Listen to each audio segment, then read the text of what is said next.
Chapter 679. Send them to the bridal chamber. The wedding nanny's voice brought Ningjing back to her senses. She had long prepared for the bridal chamber. She drugged Tang Li unscrupulously, but it didn't mean that she was a loose woman. She had already given Tang Li such a big advantage. She would never give him any more. Suddenly, Tang Li took her hand. His hand was warm, thick and rough, giving Ningjing a wonderful feeling. They had made love last night, but this was the first time they held hands. Ningjing subconsciously wanted to withdraw her hand, but Tang Li held it more tightly. Ningjing couldn't see Tang Li's face because of the red veil. She thought that Tang Li must be looking at her at this time. Oh, look at young Master Tang. You can't hold hands. The matchmaker suddenly slapped Tang Li's hand away. Ningjing withdrew her hand in time. There was a feeling of emptiness in her heart, but she ignored it directly. It's time to call him Master, Mrs. Tang reminded her with a smile. She was very happy. Once her son got married, she would be the old man's woman, and Tang Zijin would be the old master. Yes, yes. Isn't the servant speaking too fast? Master, don't worry. When you get to the bridal chamber, you can hold hands however you want. Before entering the bridal chamber, you can only carry or hold each other, but you can't hold hands. The matchmaker reminded them with a smile. She took the red silk and stuffed it into Tang Li's hand. Hold it tight. She gave the other end of the silk to Ningjing. Hold it tight. Follow your husband. Ningjing did as she was told. She could feel the strength of the other end of the silk. Tang Li seemed to be holding it very tightly. Because of the matchmaker's teasing, there was already a commotion around. Ningjing had been waiting for Tang Li to speak, but Tang Li didn't say anything from beginning to end. This was not like that guy's character. What was he doing? What trick did he want to play? Ningjing was curious, but she remained calm and collected. Come, come, come. The groom is leading the bride into the bridal chamber. Under the guidance of the matchmaker, Tang Li walked in front and Ningjing followed behind. From the side door of the main hall, they went all the way to Tang Li's Ingxue house. Mrs. Tang and Tang Zijin went to host the wedding banquet. Long Fei Yi accompanied Han Yunxi in the crowd to join in the fun. Normally, after Tang Li sent the bride to the bridal chamber, he should come out to attend the banquet. However, after half a day, Tang Li did not appear. Although everyone was curious, no one dared to ask. As for the disturbance in the bridal chamber at night, probably no one would dare to disturb them. After the banquet began, the originally quiet Tang sect became lively again. However, Crouching Dragon Peak was too high up so the sounds below could not be heard. On the contrary, on Huilong Peak, where Aunt Ru was, she could hear the noise but could not see it. Aunt Ru sat alone on the cliff as she tried her best to look around. Unfortunately, she couldn't see a thing. She'd even prepared a custom-made dress for Tang Li's wedding, but it turned out to be useless in the end. Listening to the noise in the distance, Aunt Ru felt very uncomfortable. Unfortunately, there was no one to talk to. She felt a little regretful in her heart. Although it was lively outside, the bridal chamber was silent. After entering the bridal chamber, there were many things to do, such as lifting the veil, drinking cross-cupped wine, and so on. However, after Ningjing sat down on the bed, Tang Li said to the matchmaker, "You can go out now." Sect Master, the matchmaker was about to explain when Tang Li gave her a big red packet. The matchmaker smiled. Okay, I won't disturb you." She was already at the door, but added, "Sect Master, the bride must be tired from the journey." Speaking of this, the matchmaker smiled more ambiguously. "Take it easy. There will be plenty of time in the future. Don't tire her out." Ningjing suddenly clenched her hands. Fortunately, the red veil covered her face. Otherwise, the matchmaker would probably be killed by her eyes. In fact, the matchmaker was innocent. She knew nothing about the past between Ningjing and Tang Li.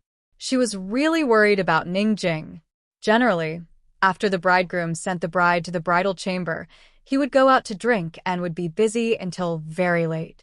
It was just past noon, but Tang Li stayed in the room and did not go out. When was he going to go out?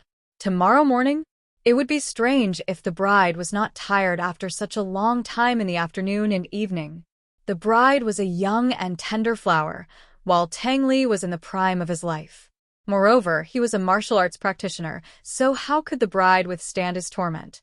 Tang Li did not say anything. He waved his hand and motioned for the matchmaker to go out. The matchmaker was also helpless. Finally, she said, "Remember to drink the sweet red date and lotus seed soup. From then on, the husband and wife will be as sweet as honey. You will have a child early." Ning Jing clenched her fists more tightly. Tang Li still waved his hand very patiently and let the matchmaker go. This time, the matchmaker was finally willing to leave and help them close the door. Tang Li seemed to be worried. He walked over and bolted the door from the inside. Hearing the sound, Ning Jing's heart inexplicably tightened. Damn it, she had clearly made very thorough preparations, so why was she still nervous? Soon, she heard Tang Li's footsteps. He walked towards her step by step. This bastard. Why didn't he go out in broad daylight? What kind of trick did he want to play? Ning Jing lowered her eyes and remained calm.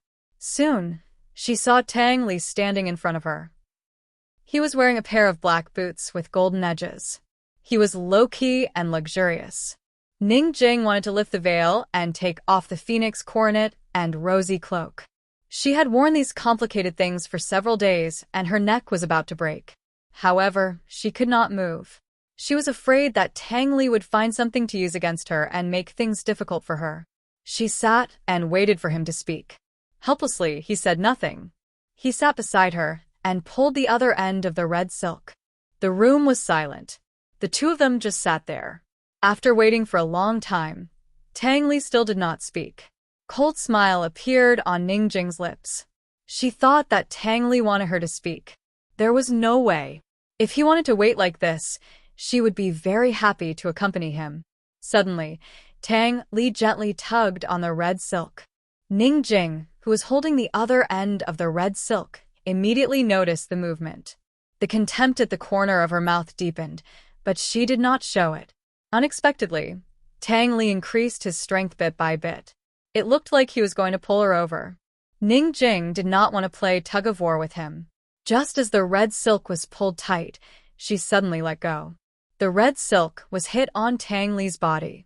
A faint paw sound could be heard. Ning Jing snickered and pretended that nothing had happened. She sat there quietly. However, Tang Li did not make a fuss about it. He still did it quietly. What kind of medicine did this guy have up his sleeve? Ning Jing began to feel a little nervous.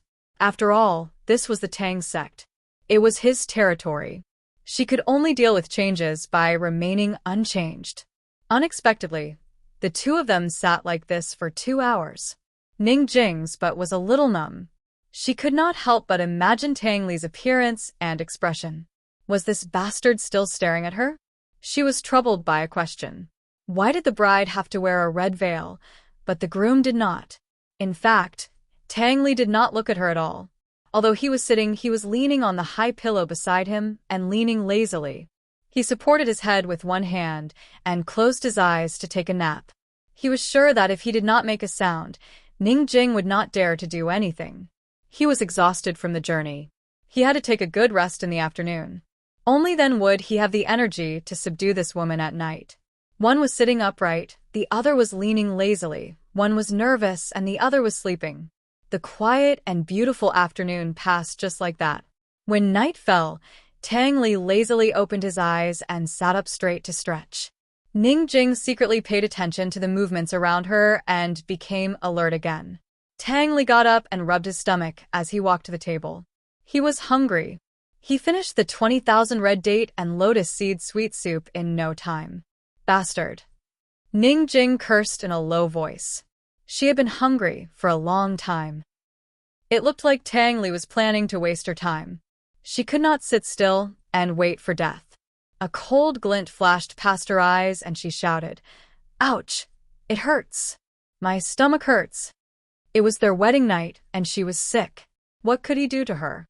She covered her stomach with both hands and curled up, shouting, "My stomach hurts, help me." Tang Li looked over suspiciously, and his lips curled into a cold sneer. However, he quickly put on his act and rushed to Ningjing. At this moment, Ningjing happened to remove the red veil. "My stomach hurts, she shouted halfway, and suddenly became quiet. God, what did she just see? She saw that the room was filled with red roses. It was simply a sea of flowers. On the empty space in front of the couch, candles were lit into a large heart shape. Inside, her favorite white daisies were placed in the shape of the word Jing. This, Ningjing was stunned and forgot to put on her act. Cold and quiet, she had rushed all the way from Commerce Hall to get married. But why was there such care and surprise hidden in this wedding room? Tang Li, do you know that I've long given up and treated it as a wedding in this lifetime? Ningjing looked at Tang Li in disbelief. Under the candlelight, Tang Li's eyes reflected the shadows of the flowers in the room and also her shadow. His eyes were affectionate and gentle like water. Seeing the shock and emotion in Ningjing's eyes, Tang Li was very satisfied, but he pretended not to notice anything and asked anxiously, "What's wrong with your stomach? Why does it hurt?" Ningjing then regained her senses and hurriedly continued to put on her act. "It hurts a lot. I can't take it anymore. Let me lie down, all right?" Tang Li did not say anything and hurriedly helped Ningjing take off her phoenix coronet and helped her lie down on the couch to tuck her in. "Have you caught a cold? Or did you eat something bad?" As Tang Li asked, he hurriedly went to get some hot water. "Drink some water first. I'll get a doctor." Ningjing had not drunk a drop of water the whole day and was waiting for the water to drink. She drank and said, "No, maybe my period is coming, so it hurts a lot. I'll be fine after a night's rest." This trick was simply an insult to him. A sly look flashed in Tang Li's eyes, and he pretended not to understand. "Period? What kind of illness is that? Is it serious? I'd better go get a doctor. I'm worried about you." No matter how open-minded Ningjing was, she would still feel awkward. Tang Li was such a playboy. How could he not understand this kind of thing? He must be faking it. Don't think that she could not see that the decoration of this room was indeed very meticulous, but there was an ulterior motive. Trying to deceive her? No way. "I'm not sick, it's..." Ningjing motioned for Tang Li to come closer and wanted to explain to him. Who knew that she suddenly felt a sharp pain in her stomach, so painful that she suddenly broke out in cold sweat. What was going on? Chapter 680. What was going on with Ningjing? Her stomachache was not completely faked. She had just secretly taken a poison that she had hidden in her mouth. This poison was called Haunted Night. Once taken, she would have a stomachache at night. However, it was only a slight pain and was not fatal. After 3 nights of pain, the poison would dissipate. After the poison dissipated, the person would be very weak and would need to rest in bed for a month. She had long expected that Tang Li would find a doctor for her, so she had made sufficient preparations. Even if the doctor really came, he would not be able to find the specific cause of the illness after taking her pulse. Anyway, she planned to recuperate in bed for this month and be served by others. With Annie Shuang watching over her and her family coming to visit, Tang Li could not do anything to her. The person who sold her the poison clearly said that after taking the poison, she would only feel a slight pain. Why did her internal organs hurt as if they were being cut by knives? She was not afraid of pain, but this kind of pain was simply unbearable. In just a short while, she was already sweating all over. Looking at Ningjing's pale face and trembling lips, Tang Li's eyes flashed with contempt. He thought to himself, this shameless woman really knows how to act. If he had not fallen for her tricks before, he would definitely have fallen for it. He leaned closer and asked curiously, "If it's not an illness, what is it?" Ningjing did not answer. To be exact, she did not have the strength to explain to him. She pressed her hands tightly on her stomach, hoping to relieve some of the pain. "Let's call a doctor over." Tang Li seemed to be very anxious, but in fact, he did not even want to call a doctor over. Ningjing was just pretending. It was useless to call a doctor over. He was very willing to slowly waste time with her tonight. "Come, drink some more water." I'll call a doctor. He gently helped Ningjing sit up. As soon as Ningjing sat down, she immediately fell to the side and curled up in pain. Her acting was so good. Tang Li decided to accompany her to the end. Long Fei Yi had already ordered him to settle Ningjing within a year.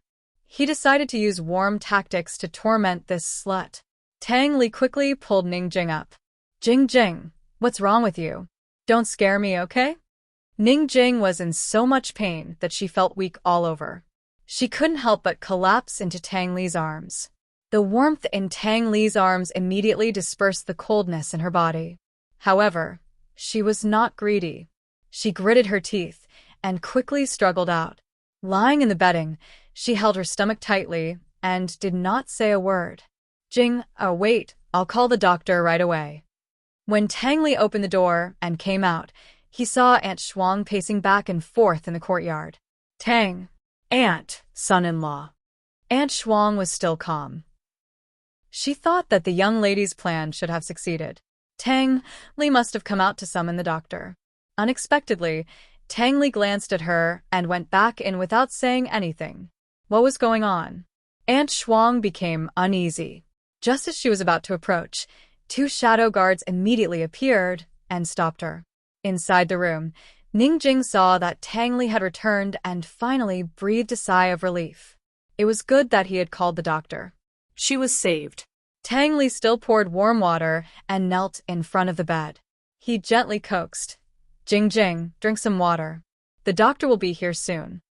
Ningjing turned her face away and ignored him. Tang Li was very patient. He climbed onto the bed and knelt in front of Ningjing. Jing, don't be like this. If you do this, my heart will ache. I know we didn't have a good relationship before, but since I, Tang Li, married you, I will definitely cherish you. Jing, give me a chance, okay? Ningjing was cold to begin with. When she heard this, she got goosebumps all over her body. She turned her head and looked elsewhere. Tang Li caught up with her and held the cup in front of her with both hands. Jing, take it that I'm begging you. Drink some water, okay? Her stomach hurt more and more.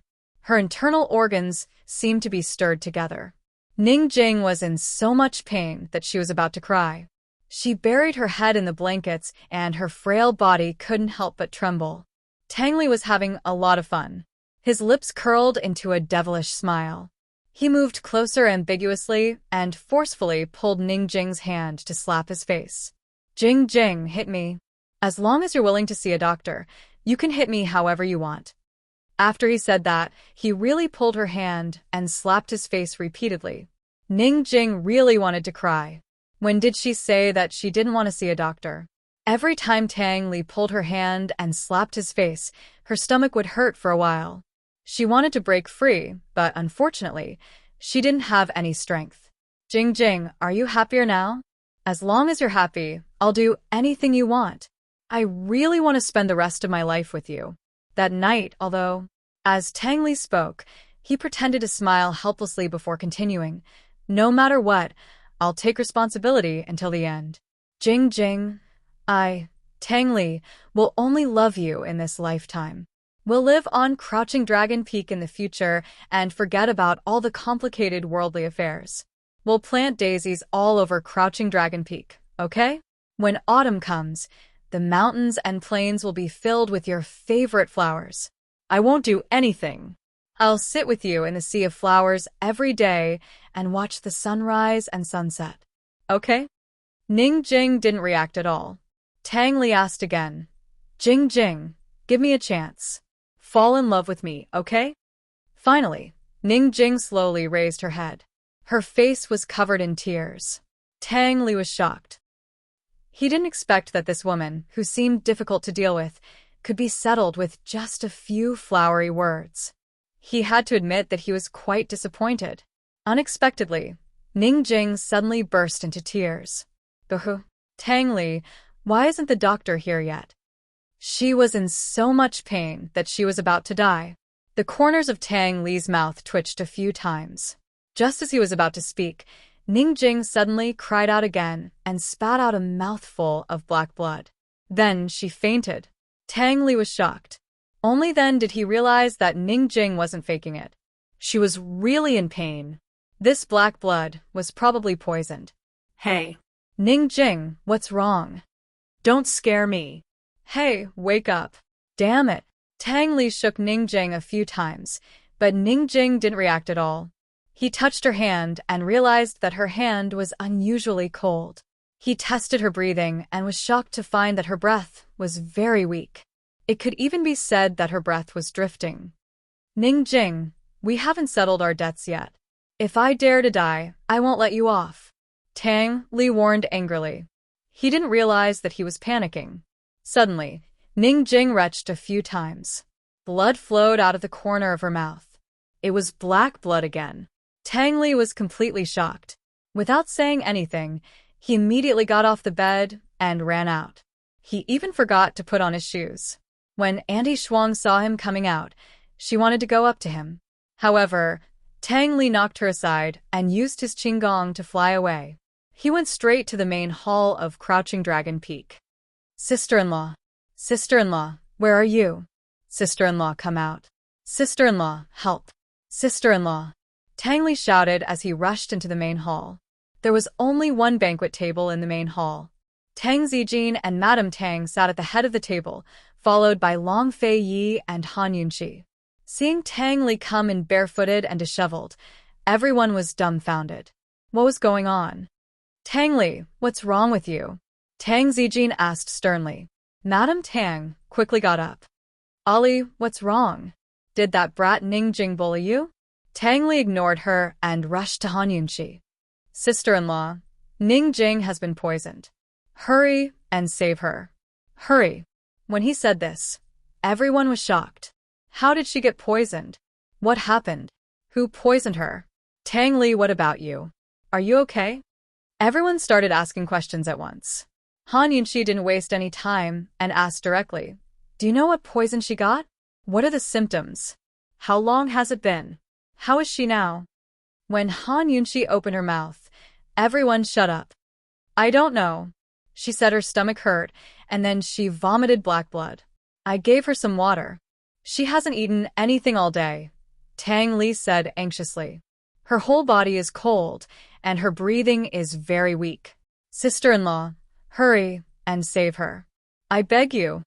Everyone listened carefully. When they heard Tang Li's last words, they all looked at each other. Madame Tang wondered if Tang Li was too pretentious. Why was he still pretending here? She knew her son best. Other than Long Fei Yi, when had this boy ever said the word beg so easily? Let's go and take a look. Hurry. Han Yunqi made a prompt decision. Long Fei Yi stopped her and was about to remind her when Han Yunqi said, don't worry, I won't go in. Although Ningjing only brought a servant, Auntie Shuang, with her, they still had to be careful to avoid exposing their identities.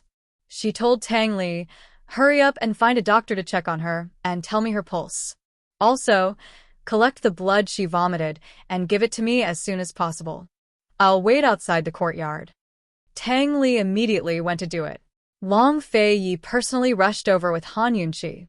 At this juncture, Ningjing couldn't die, especially not in the Tang sect. Soon, Tang Li collected the black blood and gave it to Han Yunqi. He also told her about the doctor's diagnosis. His hands trembled slightly as he held the plate of black blood. Han Yunqi didn't even activate the detoxification system. She could tell at a glance that the poison in the blood was ghost night out. She instantly understood what was going on. Taking this poison would cause slight abdominal pain for 3 consecutive nights. After that, the body would need to recuperate for a month. This must be Ningjing's trick. She wanted to avoid the wedding night and also wanted to avoid her mother-in-law making things difficult for her. This was a good idea. Unfortunately, she wasn't very lucky. Fragrances and pollen were the most taboo things for those who had taken the Night of Ghosts poison. Once they encountered these 2 things and exceeded a certain amount, the poison would multiply, leading to true poisoning. It would cause severe abdominal cramps and even affect normal breathing. Tang Li's room was full of flowers, and they were all fresh. It would be strange if she wasn't poisoned. Fortunately, Tang Li was by her side and discovered it in time. Otherwise, this girl might really die on her wedding day. Han Yunxi quickly made the antidote and gave it to Tang Li. Tang Li took it and ran back. Han Yunxi was in disbelief. She muttered to herself, "Why are you in such a hurry? What happened?" Long Fei asked. Han Yunxi told him the truth. Long Fei didn't ask anything else.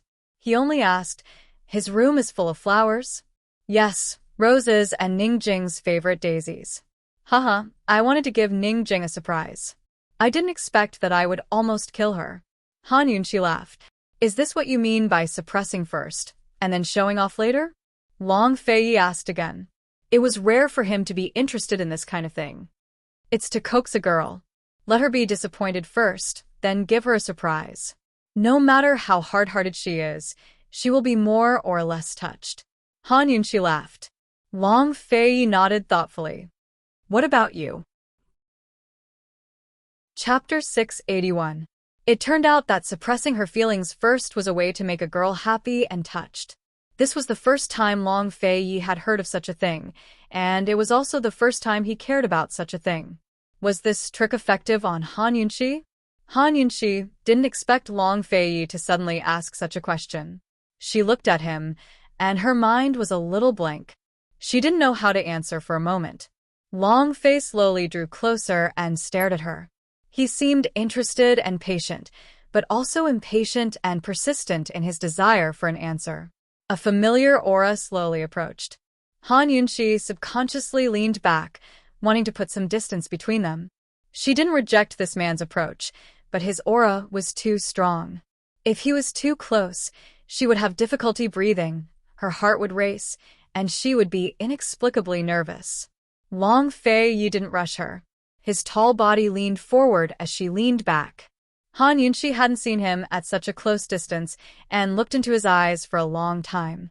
These deep eyes weren't as cold and sharp as usual, but they were still bottomless. Han Yunxi clearly knew that she would be addicted, but she still couldn't help but look into his eyes. Long Fei, looking at your eyes at such a close distance, can I see into your heart? Long Fei, how many secrets are hidden in your heart? Time stood still, and everything seemed to be silent. The two of them stared at each other. He was in her eyes, and she was in his eyes. Suddenly, Han Yunxi lost her balance and instantly fell back.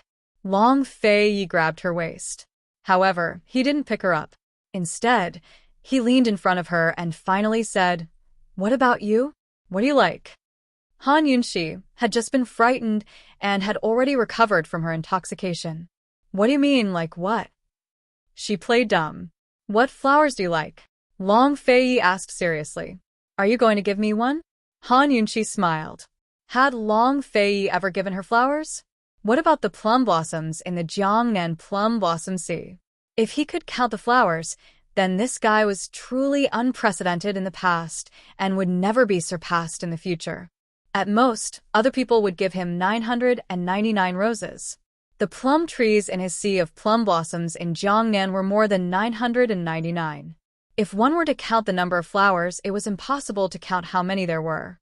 Long Fei actually didn't need anyone to teach him how to give things, because no one could teach him how to be so generous. Seeing Han Yunxi smile, Long Fei seemed a little unhappy. He immediately ended the topic of flowers, but did not end the previous topic. He asked again, "What do you like?" He furrowed his brows and insisted on an answer. "I like it." Han Yunxi thought about it seriously. "I like."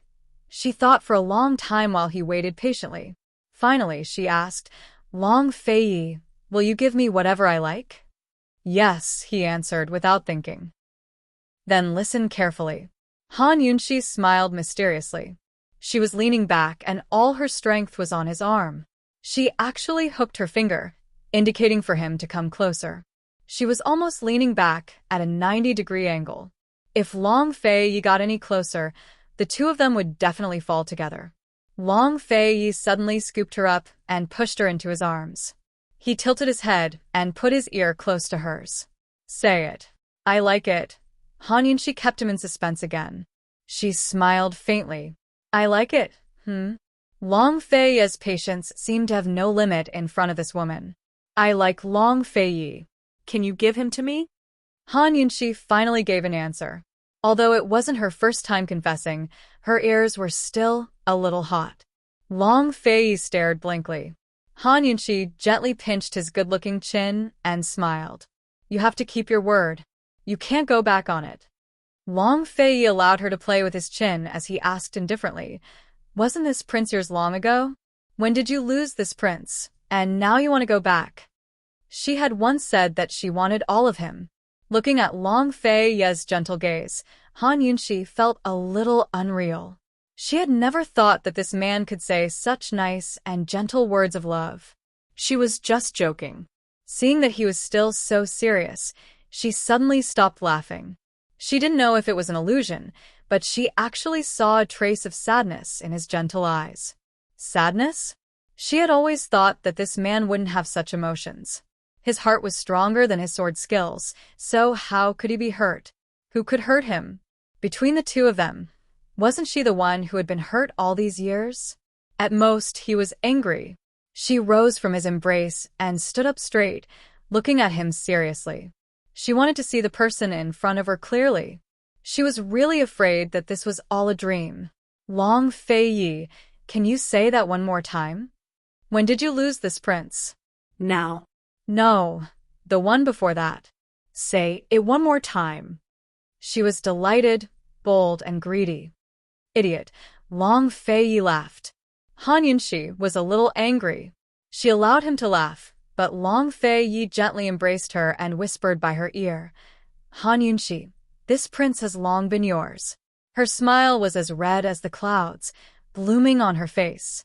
Her heart was filled with joy as her face and ears turned red. His voice was so gentle that it melted her heart. Long Fei, no need to coax me, no need to restrain me, no need to lift me up.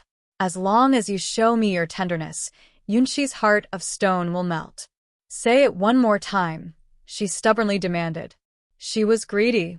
Han Yunxi, this prince has long been yours. Yours alone. His hot breath blew by her ear. Han Yunxi was immersed in happiness when he said domineeringly, Han Yunxi, you can only have this prince. As soon as he finished speaking, he nibbled on her earlobe and kissed his way down her jade neck. Han Yunxi trembled as a numbing sensation spread throughout her body. Long Fei, you're naughty. She thought he'd become gentler, but he was still so domineering. She used all her strength to push him away, but he restrained her hands. He seemed to like her collarbone very much. His kisses lingered around that area, both domineering and greedy. No matter how she pushed, he didn't feel at ease. In the end, she had no choice but to let him bully her. He kissed her all the way down to the place where her clothes overlapped. He seemed to want to continue, but suddenly stopped. Han Yunxi was calm at first, but she couldn't take it anymore and wrapped her arms around his neck. Long Fei, that's enough. That's enough. They were outside Tang Li's courtyard in broad daylight. If someone saw them, where would she put her face? It was clearly Tang Li and Ning Jing who were in the bridal chamber, all right? Between the two of them, who was more conservative and who was from the modern era? Fortunately, Long Fei was still rational. His lips landed on her collarbone and planted a fierce kiss there before he let her go. He even thought about the question from before and asked, besides this prince, what else do you like? I'm not telling you. Han Yunxi huffed as she glared at him. At this moment, Tang Li suddenly scurried out from the side. Sister-in-law, sister-in-law. Han Yunxi jumped in fright. Fortunately, this guy didn't see anything. Sister-in-law, Ning Jing is all ready. Tang Li suddenly stopped when he saw Han Yunxi. He looked at Han Yunxi and then at Long Fei with a look of disbelief. What's wrong? Ning Jing hasn't recovered yet? Han Yunxi asked with concern. The poison has been neutralized, but she's still unconscious, Tang Li muttered as his gaze unconsciously drifted to Han Yunxi's collarbone. However, when Long Fei glared at him, he immediately looked away and turned to leave. This guy came in such a hurry, but he's leaving just like that? Han Yunxi stopped him. How's her pulse? The doctor said it's normal. Tang Li finally remembered his purpose in coming here and asked, Sister-in-law, when will Ning Jing wake up? Han Yunxi grew serious when it came to professional matters. Once the Ghost Rampage Knight's toxicity increases, it'll cause serious damage to the body, especially to the respiratory tract. How can her pulse be normal? I had the doctor take her pulse 5 times. They were all normal, Tang Li said hastily. 5 times? Han Yunxi looked doubtfully at Tang Li. Is that necessary? Why are you in such a rush? I'm just suspecting that the pulse isn't right, Tang Li hastened to explain. Sister-in-law, that slut just married into our family. If anything happens to her, we won't be able to explain things to Cloud Realm Trade Consortium. She asked for it herself, Han Yunxi said coldly. She won't admit it either. She might even accuse me of poisoning her, Tang Li added. Han Yunxi thought it made sense. If her pulse is normal, then that means her body is strong enough to withstand the poison. She's so thin. How can her body be strong? Tang Li was doubtful. Being fat and thin isn't necessarily related to one's body, Han Yunxi said seriously. It's fine as long as she's fine. Aren't you going back yet? Long Fei interrupted. He had no patience to listen to Tang Li and Han Yunxi discuss another woman's body. Tang Li was about to leave when he turned back. Sister-in-law, does that mean her pregnancy won't be affected by the poison? What do you mean? Han Yunxi asked. Her body is strong, but you can't. Are you that impatient? Although she didn't like Ning Jing, she couldn't let Tang Li bully a woman like this. After all, Ning Jing had just been poisoned and was still unconscious. Tang Li felt wronged. He couldn't help but glance at Han Yunxi's collarbone and said timidly, I mean in the future. In the future. Although Ning Jing was unscrupulous and shameless, he wasn't such a beast to take advantage of her. Actually, he was only thinking about having a child because he felt that it would be easier to trap Ning Jing in Crouching Dragon Mountain if they had a child. As for how to have a child, he really didn't think about it seriously. Of course it won't affect her in the future. She should recover after resting for a day or 2, Han Yunxi said lightly. Thank you, sister-in-law. Tang Li pretended to carelessly rub at his collar before giving Han Yunxi a meaningful look. Finally, he left. Han Yunxi finally noticed something strange. She rubbed her neck and asked Long Fei, what's wrong with me? Nothing much. Go rest, we'll be leaving tomorrow, Long Fei intoned. Han Yunxi didn't ask any questions. By now, Lady Tang and Tang Zijin had arrived. As soon as they saw Han Yunxi's neck, Tang Zijin averted his eyes, while Lady Tang gave Long Fei a meaningful look without saying a word. She smiled and asked, Yunxi, is that little slut all right? It's nothing serious, Han Yunxi said mildly. Then that's good. Hurry and go back. Plenty of dishes have been served, all of Fei's favorites. Lady Tang chuckled. Fortunately, Han Yunxi didn't go back to the main hall, or else she wouldn't dare to come to the Tang clan again. When she returned to her room and sat down in front of the mirror, she immediately discovered that there was a Chapter 682. Han Yunxi discovered that there was a conspicuous red mark on her collarbone. This was clearly Long Fei's mark, a kiss mark. No wonder Tang Li was acting so strangely. No wonder Lady Tang's smile was so ambiguous, and Tang Zijin turned his head away immediately. Heavens, she'd listened to Lady Tang's words and returned to the main hall. All the elders of the Tang clan were there. If they saw this red mark, where would she hide in the ground? She'd almost stolen the limelight from Tang Li and Ning Jing and become their most memorable wedding day. Just the thought of it was terrifying. Lady Tang didn't even warn her before pushing her into the fire pit. How abominable. Like son, like mother. Han Yunxi couldn't figure it out. She remembered that Long Fei hadn't used much strength, so how did he leave a mark? Of course, Han Yunxi calmed down after her initial excitement. She gently caressed the redness. No one knew what she was thinking, but she suddenly smiled. Mine. The exhausted Han Yunxi was destined to lose sleep that night. She spent an entire night cutting out a dress to make a silk scarf to hide the mark. Otherwise, how was she supposed to face anyone tomorrow? She couldn't figure out why she never realized that Long Fei was such a bastard. Han Yunxi didn't sleep at all, Nor did Long Feiyi. Although he was at the Tang clan, he kept an eye on the battles between Tianning, Western Zhou, and Tian, and less than a day later, news of the induced labor had shaken Medical City. The Medical Academy had personally investigated the matter and ordered the arrest of head Elder Ling and Lady Lianxin. Academy head Gu wanted to keep the scandal within the Medical Academy and prevent it from spreading. Still, Gu didn't let go of such a good chance. It wasn't clear where Gu found his connections to spread the news, but it only took half a day for Cloud Realm Continent to become a hot topic of discussion. Even if Academy head Gu punished head Elder Ling and Lady Lianxin, he still had to give the world an explanation. Otherwise, the Medical Academy's reputation would be ruined. It had to be said that Gu Qixiao's contributions this time were the greatest. Because of the haste, many of Emperor Tianhui's old retainers in Tianning country had raised their troops and rebelled. Some used the excuse of supporting the third and fourth imperial princes, but were actually trying to take advantage of the chaos to establish their own factions and take a share of Tianning's food. Most of them, however, chose to rely on Long Tianma. In any case, Ningcheng not only had to deal with the eastern and western battlefields, but also the various separatist factions within the country. Although they weren't strong, they were enough to scatter part of Ningcheng's forces and disrupt his battle plans. On the western front, as Long Feiyi predicted, Western Zhou's emperor accepted Chu Tiannin's surrender and blamed Empress Shui's death on Ningcheng and Chu Qingge.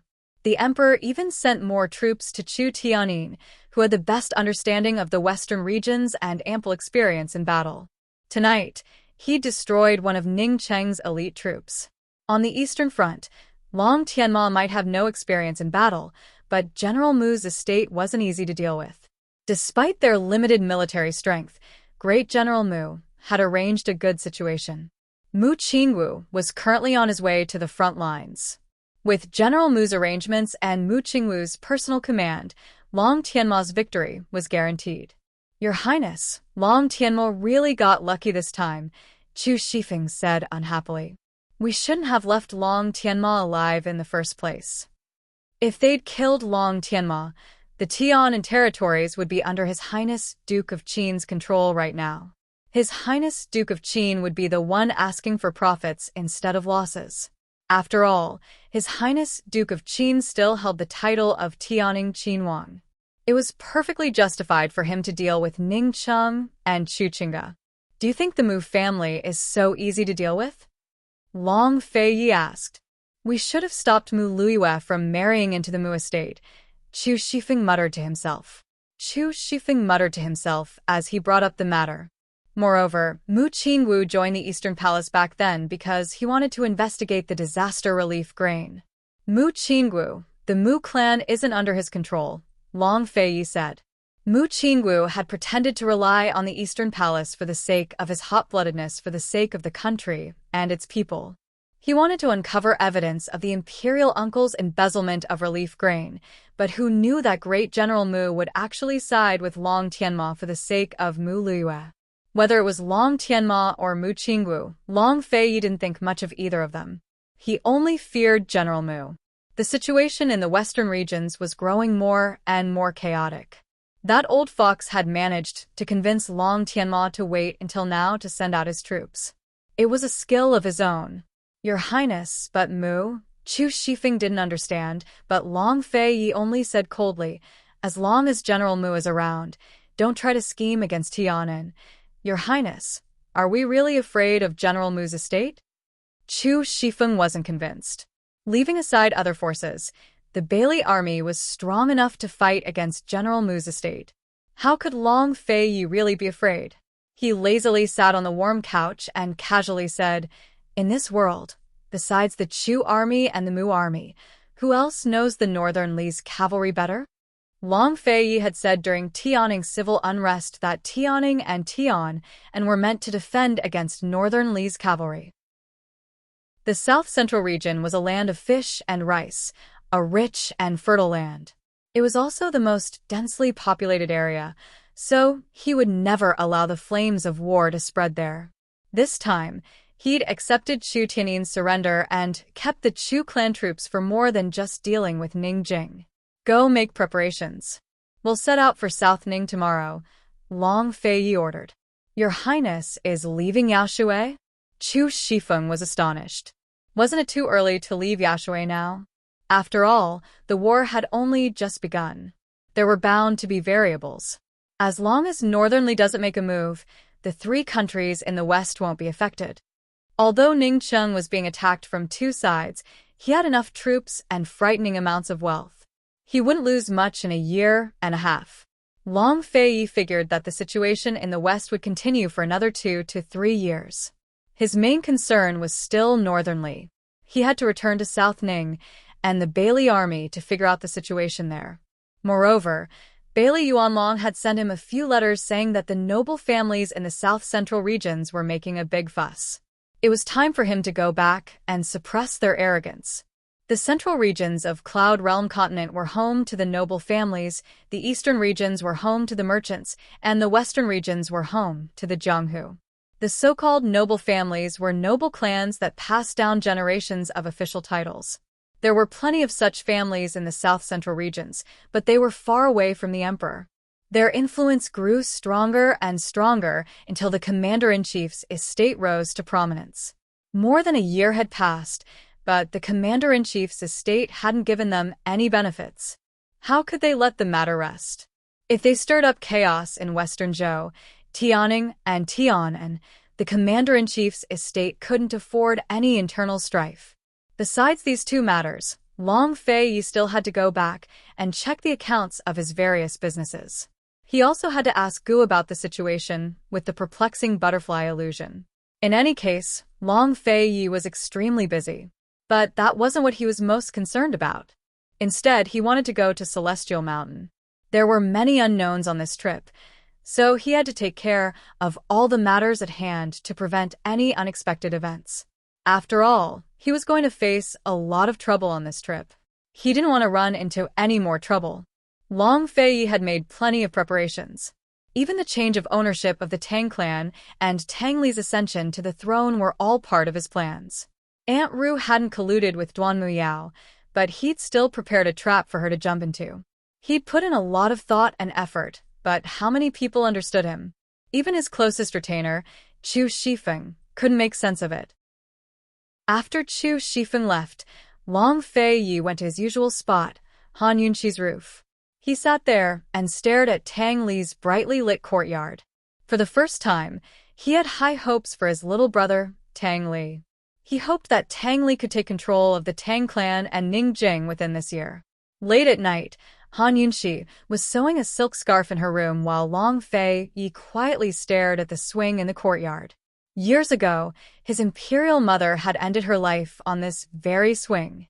By the third watch of the night, Tang Li's courtyard was still brightly lit. Ning Jing had finally woken up, but Tang Li had already fallen asleep. There was no one else in the room. He was leaning against the bed with his arms crossed and his head bowed as he dozed off. Ning Jing's body really was in good shape. She didn't look tired at all, but was in high spirits. Her eyes darted around in their sockets as she prepared to sneak out of bed. Tang Li suddenly collapsed, scaring her into shutting her eyes and pretending to be asleep. Tang Li narrowly avoided falling onto the bed, but woke up quickly enough to stretch and yawn at the same time. Ning Jing heard the noise and didn't dare to open her eyes. She didn't know why her stomach was hurting so badly, but she was sure that Tang Li had saved her. Tang Li sized up Ning Jing's face and suddenly moved closer to her face. A gust of wind blew and Ning Jing's heart almost stopped beating. She could clearly feel Tang Li's breath on her face. This guy was very close to her. What was he trying to do? Ning Jing was perturbed and nervous, but then she heard Tang Li scolding her through gritted teeth. Bitch. Too much. However, Ning Jing endured it.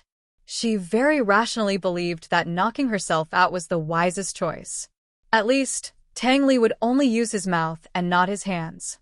But unexpectedly, Tang Li suddenly reached over and pressed her forehead. Ning Jing was furious. Was this guy still a man? Was he trying to sneak up on her while she was in danger?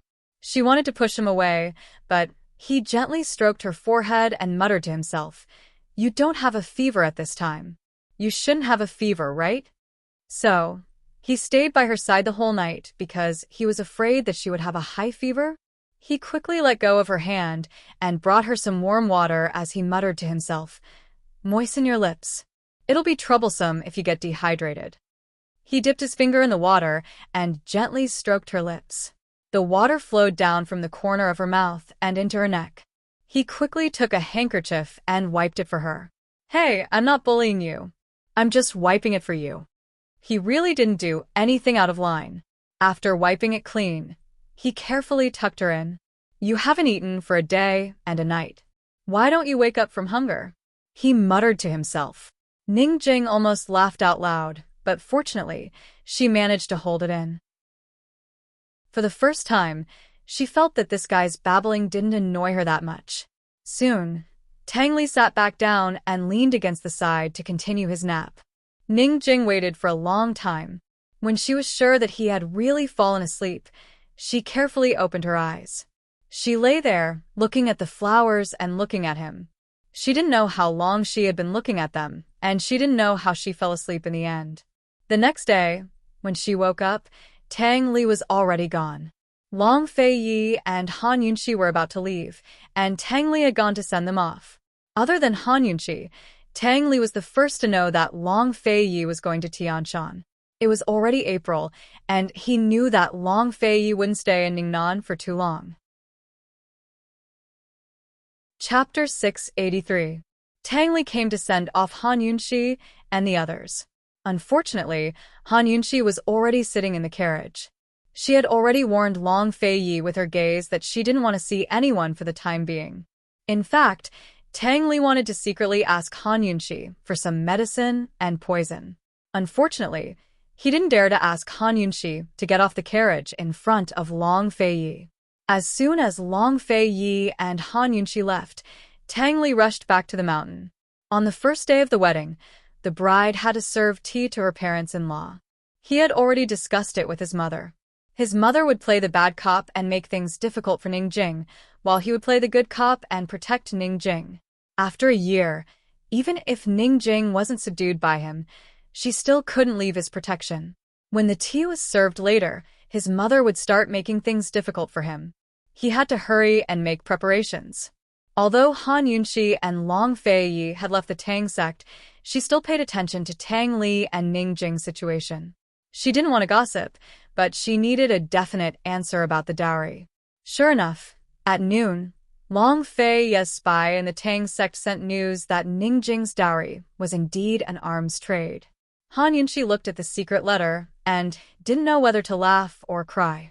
The secret letter described in detail how Ningjing greeted the two elders of the Tang sect this morning. In the morning, before Madame Tang could make things difficult for Ningjing, Ningjing took out the dowry and showed Madame Tang who was in charge. The dowry was the president's token of Cloud Realm's arms trade. Ningjing said that she could support herself, but the Tang sect might not be able to support her. Then the two women started to argue. Tang Li didn't have a chance to protect Ningjing at all because Madame Tang lost. "What's wrong?" Long Fei Yi asked calmly. "Tang Li may not be able to handle Ningjing." Han Yunxi handed the secret letter over. Long Fei Yi glanced at him and actually smiled. "Good loss." "What do you mean?" Han Yunxi really didn't understand. "You lost on purpose?" If she loses, Tang Zijin will pay more attention to this matter, and Tang Li will be able to secure his position as the sect master. With Long Fei Yi's explanation, Han Yunxi understood. She couldn't help but sigh. How many times did Tang Li kowtow in front of Buddha in his previous life to have such a biological mother? If Mrs. Tang lost to Ningjing, Tang Zijin would be anxious. He would give Tang Li more support, be it power, wealth, or even force, to deal with Ningjing. In this way, Tang Li, the new sect leader, would live up to his name. Everything that Mrs. Tang did was for the sake of her son. Han Yunxi thought that with Mrs. Tang around, Tang Li wouldn't lose out. Long Fei Yi remained silent and didn't speak again. Tang Li was indeed lucky. Ever since he was young, No matter how big of a mistake Tang Li made or how big of a mess he made, his aunt would always clean up for him and cover for him. She would never let Tang Li fight for anything.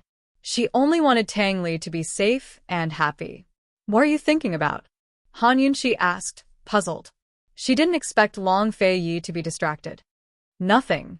Long Fei gently pulled her into his arms, his hand patting her shoulder intermittently.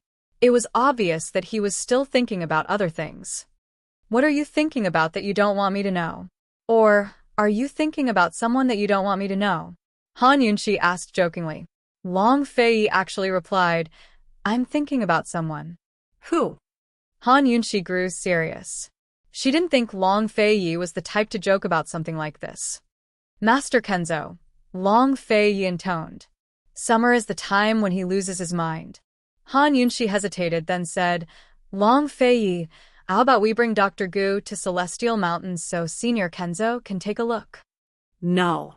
Long Fei Yi's tone made it clear that there was no room for discussion. Han Yunxi had never been to Celestial Mountain before, so she wasn't clear on the situation. She didn't try to persuade him, but figured it wouldn't be too late to discuss the matter after seeing Senior Kenzo. After leaving Reclining Dragon Range, the carriage headed south. Uncle Gao kept a low profile, while Chu Shifeng and his guards followed them from the shadows. Neither the west nor the south knew of Long Fei Yi and Han Yunxi's whereabouts. It was April, but spring was still in the air in the north. Summer had already arrived in the south, and the green mountains and plains were covered in white. The rain fell like smoke in the wind. Ignoring the flames of war behind them, Long Fei Yi and Han Yunxi headed towards the picturesque south of Ning. Ning Chung probably couldn't keep an eye on Long Fei Yi's movements right now, but someone else was keeping an eye on Long Fei Yi and Han Yunxi. It was none other than Jun Yixie's master, former head of the 100 Poison Sect, and heir to the Wind Clan of the 7 noble families by Yanqing. Currently, he and Jun Yixie were in the temporary imperial residence of the Northern Dynasty's emperors. The Northern Dynasty's emperors were touring the east and personally inspecting the 3 major horse farms. Master and disciple accompanied them in secret. Although the 3 horse farms were under the jurisdiction of the Crown Prince and Second Imperial Prince on the surface, they were all under Jun Yixie's control after the last horse plague. More specifically, they were all under Bai Yanqing's control. Bai Yanqing had not only created the perfect medicine to control the horse plague, but also cultivated a special type of forage grass that could be mixed with medicine to make special fodder that shortened the normal growth time of war horses. In the past, it took 4 years to raise a horse into a war horse, 3 years to raise it, and half a year to train it. With this fodder, even a newborn would only need 2 years. Thus, the Northern Dynasty's emperors sent people to secretly negotiate with the Yunnan Trade Consortium about the sale of war horses. At the same time, they secretly purchased 2-year-old horses from herdsmen and used fodder to raise them for a few months before they could be used as war horses. Currently, Cloud Realm Trade Consortium hadn't made any progress. They did buy some from the herdsmen, but it wasn't enough. Even when the Northern Dynasty's emperors were out on patrol, they didn't forget to bring along a strategic map.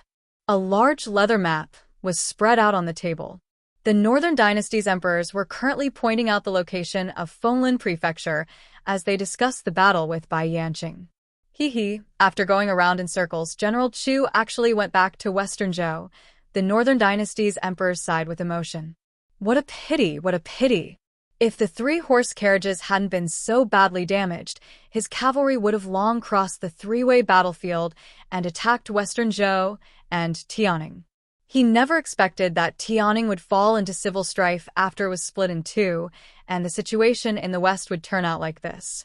This time, Northern Li had truly missed a golden opportunity. "Your Majesty, have you heard of a story from Tianning?" Bai Yanqing stroked his beard with a faint smile. He was dressed in long gray robes and looked calm and composed, like an otherworldly expert who was mysterious beneath his facade. "What story?" the Northern Dynasty's emperors asked. "Misfortune may be a blessing in disguise." After Bai Yanqing finished speaking, Jun Yixie explained to the Northern Dynasty's emperors in detail. "Your Majesty, the chaos between the 3 countries will last for a long time. Your Majesty still has a chance. Once the war horses are ready, you can send your troops south and reap the benefits. With the number of war horses we have now, we might not even have a chance of victory in 2 years. Jeanne won't fight a battle without confidence. Don't forget that the Duke of Qin's navy is still eyeing us from the Eastern Sea. Without a doubt, the Northern Dynasty's emperor's greatest enemy was Long Fei Yi. Your Majesty, is this because you don't trust the old man? Bai Yanqing laughed coldly. Compared to Jun Yixie's respect, Bai Yanqing wasn't humble in front of the Northern Dynasty's emperors. Neither was his aura weak. Bai Yanqing, how do you expect Jeanne to trust you? Cloud Realm Continent's most fertile lands are all in the Duke of Qin's hands. It's already summer in the south, so harvest season will arrive in a few months. The flames of war won't reach there. When the time comes, Western Zhou and Tian will have no choice but to transfer grain from his hands. He won't miss out on Ning Cheng's lands. The Northern Dynasty's emperors said coldly. Western Zhou and Tianning's lands were barren to begin with, so grain production was limited. Now that the flames of war had begun, almost all farming and animal husbandry had stopped. Although Tian wasn't the main battlefield and its agriculture was well developed, all of its men had gone to war. Fewer people were left to do farm work, which would greatly reduce grain production. Once the grain reserves were used up, both sides would have to buy grain from outside. This was the perfect time for the South Central region's commander-in-chief's estate to reap the spoils of war. Moreover, Long Fei Yi's style wasn't just for grain. It was very likely that he'd take advantage of the situation to send out his troops and divide up Tianning's lands with Western Zhou and Tianan. The Northern Dynasty's emperors spoke the truth, but Bai Yanqing didn't take it to heart. Smiling, he said, "Your Majesty, please believe the old man. This autumn will be an eventful one for the Duke of Qin. As long as the Crown Prince can quickly increase the number of horses, the old man's promise to your Majesty will come true very soon." Seeing the Northern Dynasty's emperors hesitate, Bai Yanqing added, "Your Majesty trusted the old man in the past. If you don't believe him now, the old man will be disappointed." Bai Yanqing's eyes were like a mysterious lake that had lain dormant for thousands of years. Nothing could disturb it. The Northern Dynasty's emperors recalled Bai Yanqing's promise. He'd said that the 7 noble families, the Wind and Black clans, would swear fealty to the Northern Li imperial family and unite Cloud Realm Continent together. Because of this promise, the Northern Dynasty's emperors had conferred upon Jun Yixie the title of Duke of Kong and granted him unlimited power. Bai Yanqing was an honored guest of honor and treated him with limitless respect. The Northern Dynasty's emperors stared at Bai Yanqing for a long time before coming to a decision. "Someone come, send orders to the second imperial prince to cross the snowy mountains and recruit soldiers and horses. Jeanne will give him 3 months. If he doesn't bring back the horses, then he doesn't need to come back." Beyond Northern Li's lofty snowy mountains was the northernmost part of Cloud Realm Continent. It was also the last piece of undeveloped land, home to a tribe of primitive slaves called the Winter Crow clan. 3 years ago, the Northern Dynasty's emperors had sent out envoys to bypass the snowy mountains and reach the Winter Crow clan for the first time. There, they discovered the best breed of horses, the Winter Crow horses. Over the past 3 years, Northern Li had already built a winding mountain path that allowed them to reach the Winter Crow clan in a short time. However, the Winter Crow clan was fierce and untrustworthy, making it difficult to communicate with them. Even a small business deal with them could put one's life in danger, much less a major horse trade. Northern Li had sent out 10 envoys in total, but none of them had returned. Thus, the Northern Dynasty's emperors hadn't held out much hope. But now that the 3 nations were at war, he had no choice but to try. If Bai Yanqing was confident he could keep the Long Fei Yi in check, then he could catch them off guard when autumn came and the 3 nations ran out of food supplies.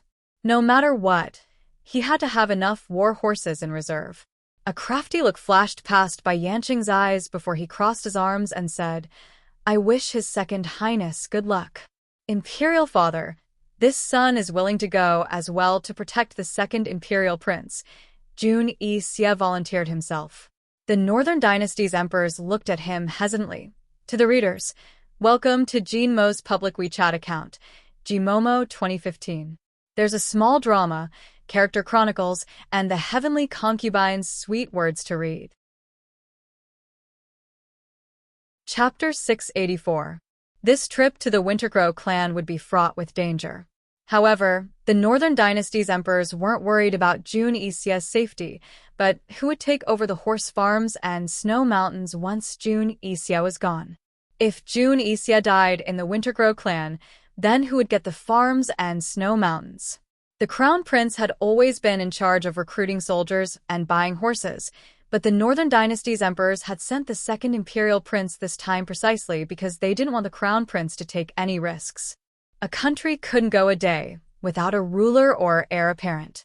With the second Imperial Prince and Jun Yi-xia going, it was inevitable that the horse farms and snow mountains would fall into the Crown Prince's hands. The Northern Dynasty's emperors valued the Crown Prince, but didn't want him to have too much power. After all, Crown Prince Long Tianma had set up his own house to serve as a warning. In the midst of her hesitation, Bai Yanqing spoke up. The second Imperial Prince might not be able to handle this. If Yi-xia goes, Old Man won't have to worry. The barbarians are afraid of supernatural powers, so Yi-xia's poison skills should be enough to deal with them. The Wintercrow clan was extremely backward, especially when it came to medicine. Many of their incurable illnesses were attributed to supernatural beings. If Jun Yi-xia used his poison skills there, he might even be worshipped as a god. In the Wintercrow clan, anyone who was worshipped as a god could order them around as they pleased. Poison skills, that's a good idea. Beloved subject, why didn't you say so earlier? The Northern Dynasty's emperors suddenly realized. I just thought of it, Bai Yanqing explained. Just like that, the Northern Dynasty's emperors agreed. After Bai Yanqing and his disciple left the palace, Bai Yanqing instructed in a low voice, find someone to tell the Crown Prince the news in a few days. He won't miss out on a chance to fight for merits. Jun Yi-xia's lips curved up in a ruthless smile. Master is wise and brilliant. This disciple definitely won't disappoint you. No matter who it was, as long as they could bring back the horses, they would be considered meritorious and would be able to directly take charge of the warhorse warehouse. The Crown Prince would not easily give this opportunity to the second prince. Jun Yi-xia had plenty of ways to lure the Crown Prince to the Wintergrow clan. Once he was there, he would be able to decide how the Crown Prince and the second prince died. Once the Northern Dynasty's emperors lost the Crown Prince and the second prince, it was as if they had lost their left and right arms. Even if they supported another prince, they would not be able to fight against him in a short period of time. In the future, when the Northern Dynasty's emperors grow old, it would be hard to say who would take control of Northern Li. Previously, Jun Yi-xia had never understood why his master wanted him to keep an eye on the internal affairs of Northern Li and not be distracted by interfering with external affairs. Now he was more or less obvious. If he did not lose to Long Fei Yi and Han Yunqi, perhaps he would be more relied on by the Northern Dynasty's emperors.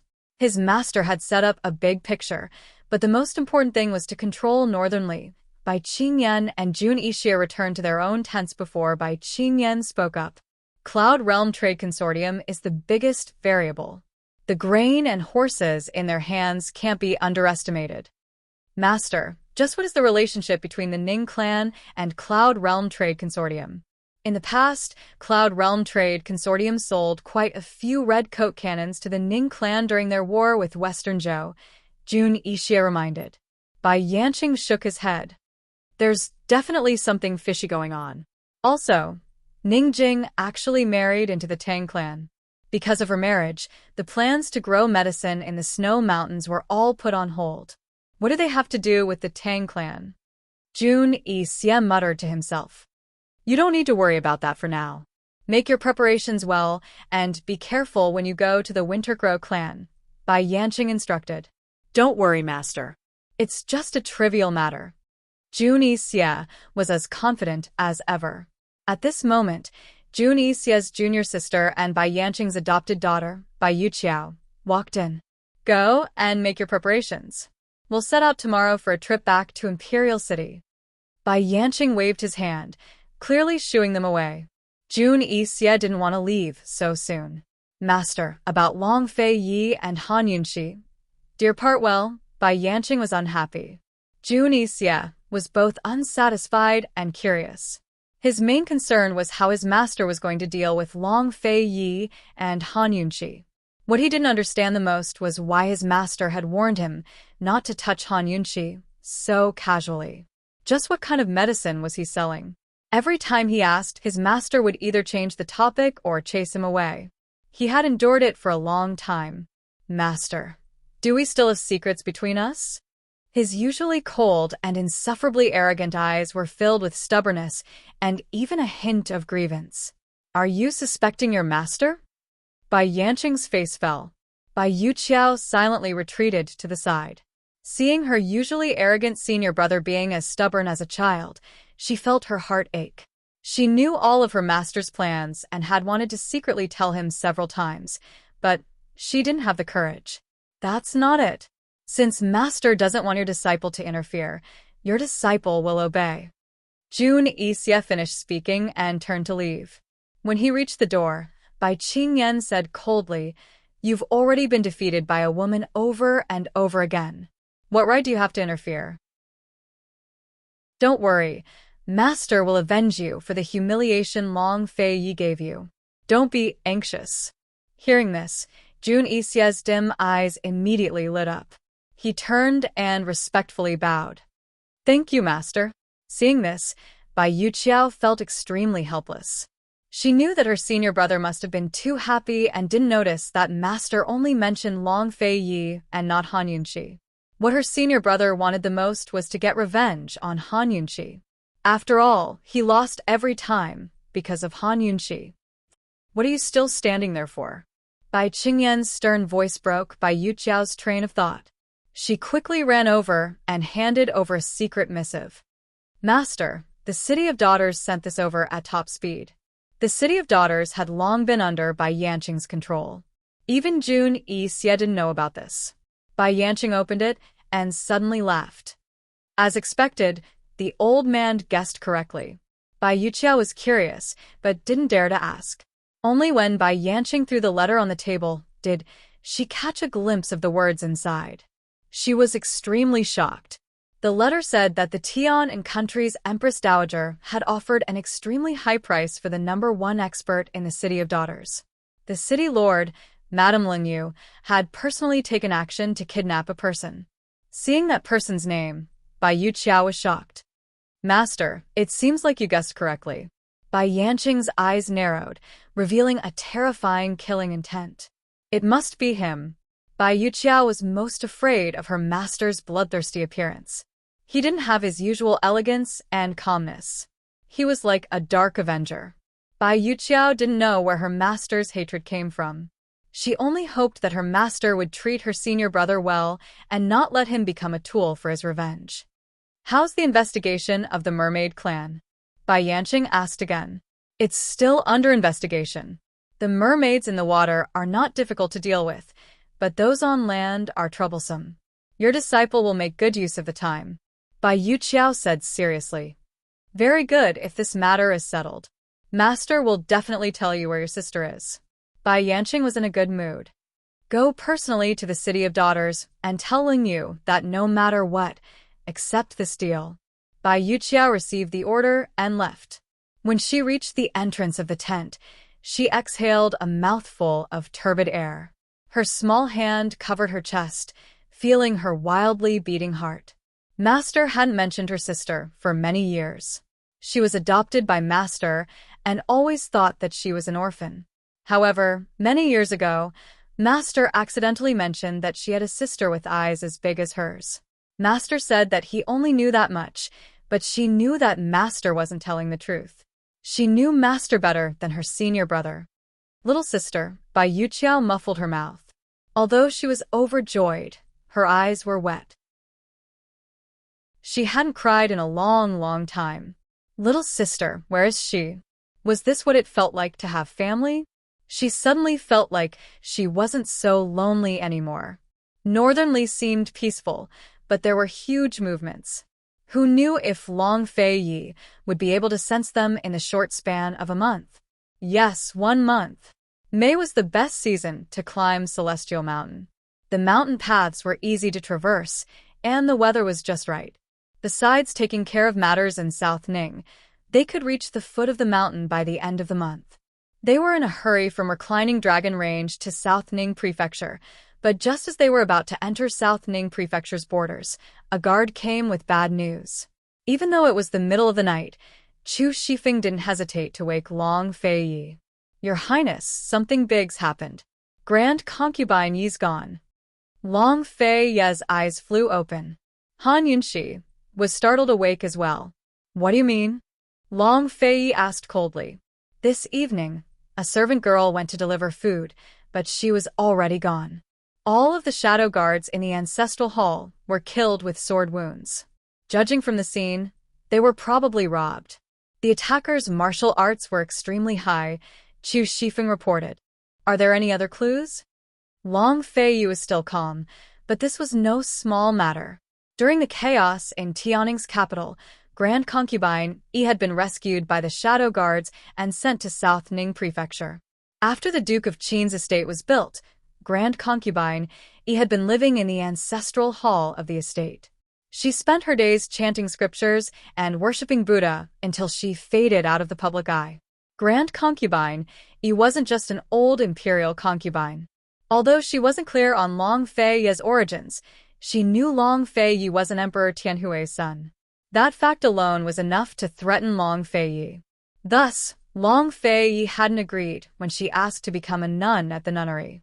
Instead, he'd placed her under house arrest in the ancestral hall and sent 3 groups of shadow guard to guard the place. Over the past year, she'd been safe and sound. Who knew that something would happen now? What were the kidnappers' motives? None at the moment. "Your Highness, should this subordinate hurry back first?" Chu Shifeng was very anxious. Before Long Fei Yi could reply, Han Yunxi said, "We'll go back together. If the kidnappers aren't trying to use Grand Concubine to threaten us, then they must be suspecting your Highness's identity." "I'm afraid it's the latter." Long Fei Yi's eyes flashed sinisterly. Long Tianma. Emperor Tianhui and Empress Dowager Chen had both suspected this in the past. They'd even hired assassins from the City of Assassins to fight over Mama Su. Without any other clues, Long Tianma was the prime suspect. Long Tianma had fled to the west, but Empress Dowager Chen and the imperial uncle's estate had all stayed behind in Tian and to follow him. Besides Emperor Tianhui, the only other person who knew was Empress Dowager Chen, the current Empress Dowager of Tianan. That very night, Long Fei Yi and Han Yunxi abandoned their carriage and rode with Chu Shifeng back to South Ning Prefecture. Chapter 685. Just who had kidnapped Grand Concubine Yi? What were their motives? Han Yunxi and Long Fei Yi rushed back to the scene at South Ning Prefecture's Duke of Qin's estate and sent men to Tian and City's Marquis Pingbei's estate to check on Murong Wanru's condition. No matter what the kidnappers' motives were, they had to take precautions. They had to prevent Grand Concubine Yi from leaking the secret. Murong Wanru might be unconscious like a vegetable, but she was the key to threatening Grand Concubine Yi. By the time they reached the Duke of Qin's estate in South Ning, it was already late at night. Grand Concubine Yi's ancestral hall was hidden in the bamboo forest behind the estate, secluded and quiet. Han Yunxi and Long Fei Yi hadn't come to see her since she moved in. Today was their first visit. The shadow guards' corpses were all motionless, scattered throughout the bamboo forest. The fire in the ancestral hall flickered on and off. From a distance, it didn't look as solemn and holy as usual, but cold and terrifying. Han Yunxi, Long Fei Yi, and Han Yunxi walked all the way over, examining multiple shadow guard corpses. Without exception, all of them had been killed with a single slash to the throat. When they reached the ancestral hall, they found it neat and tidy. There were no signs of fighting, as if nothing had happened at all. Grand Concubine Yi could walk out from behind the curtains at any moment. There were 3 layers of defense around the ancestral hall, totaling 100 guards. Yet they had all been wiped out without arousing the attention of the other guards. What kind of skills were these? How fast were they? Long Fei Yi narrowed his icy eyes as he surveyed his surroundings. Where's Gui Mama? Chu Shifeng immediately brought Gui Mama inside. She was the only servant girl in the ancestral hall who took care of Grand Concubine Yi's daily needs. This servant greets your Highness Duke of Qin, esteemed Wang Fei. Gui Mama trembled as she kowtowed on the ground. She was the one who discovered Grand Concubine Yi's disappearance. When was the last time you saw the Grand Imperial Concubine? Long Fei Yi asked. In the time it takes to make a bowl of noodles, your Highness Duke of Qin, this is too strange. That day, this old servant had been accompanying Imperial Concubine Dowager the entire time. In the evening, she said that she wanted to eat vegetarian noodles and asked this old servant to make a bowl. In the time it took to make a bowl of noodles, when this old servant returned, Imperial Concubine Dowager had already disappeared.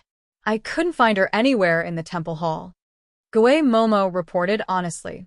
Han Yunxi looked suspiciously at Long Fei Yi, and Long Fei Yi knew that she was doubting Nanny Gui's trustworthiness.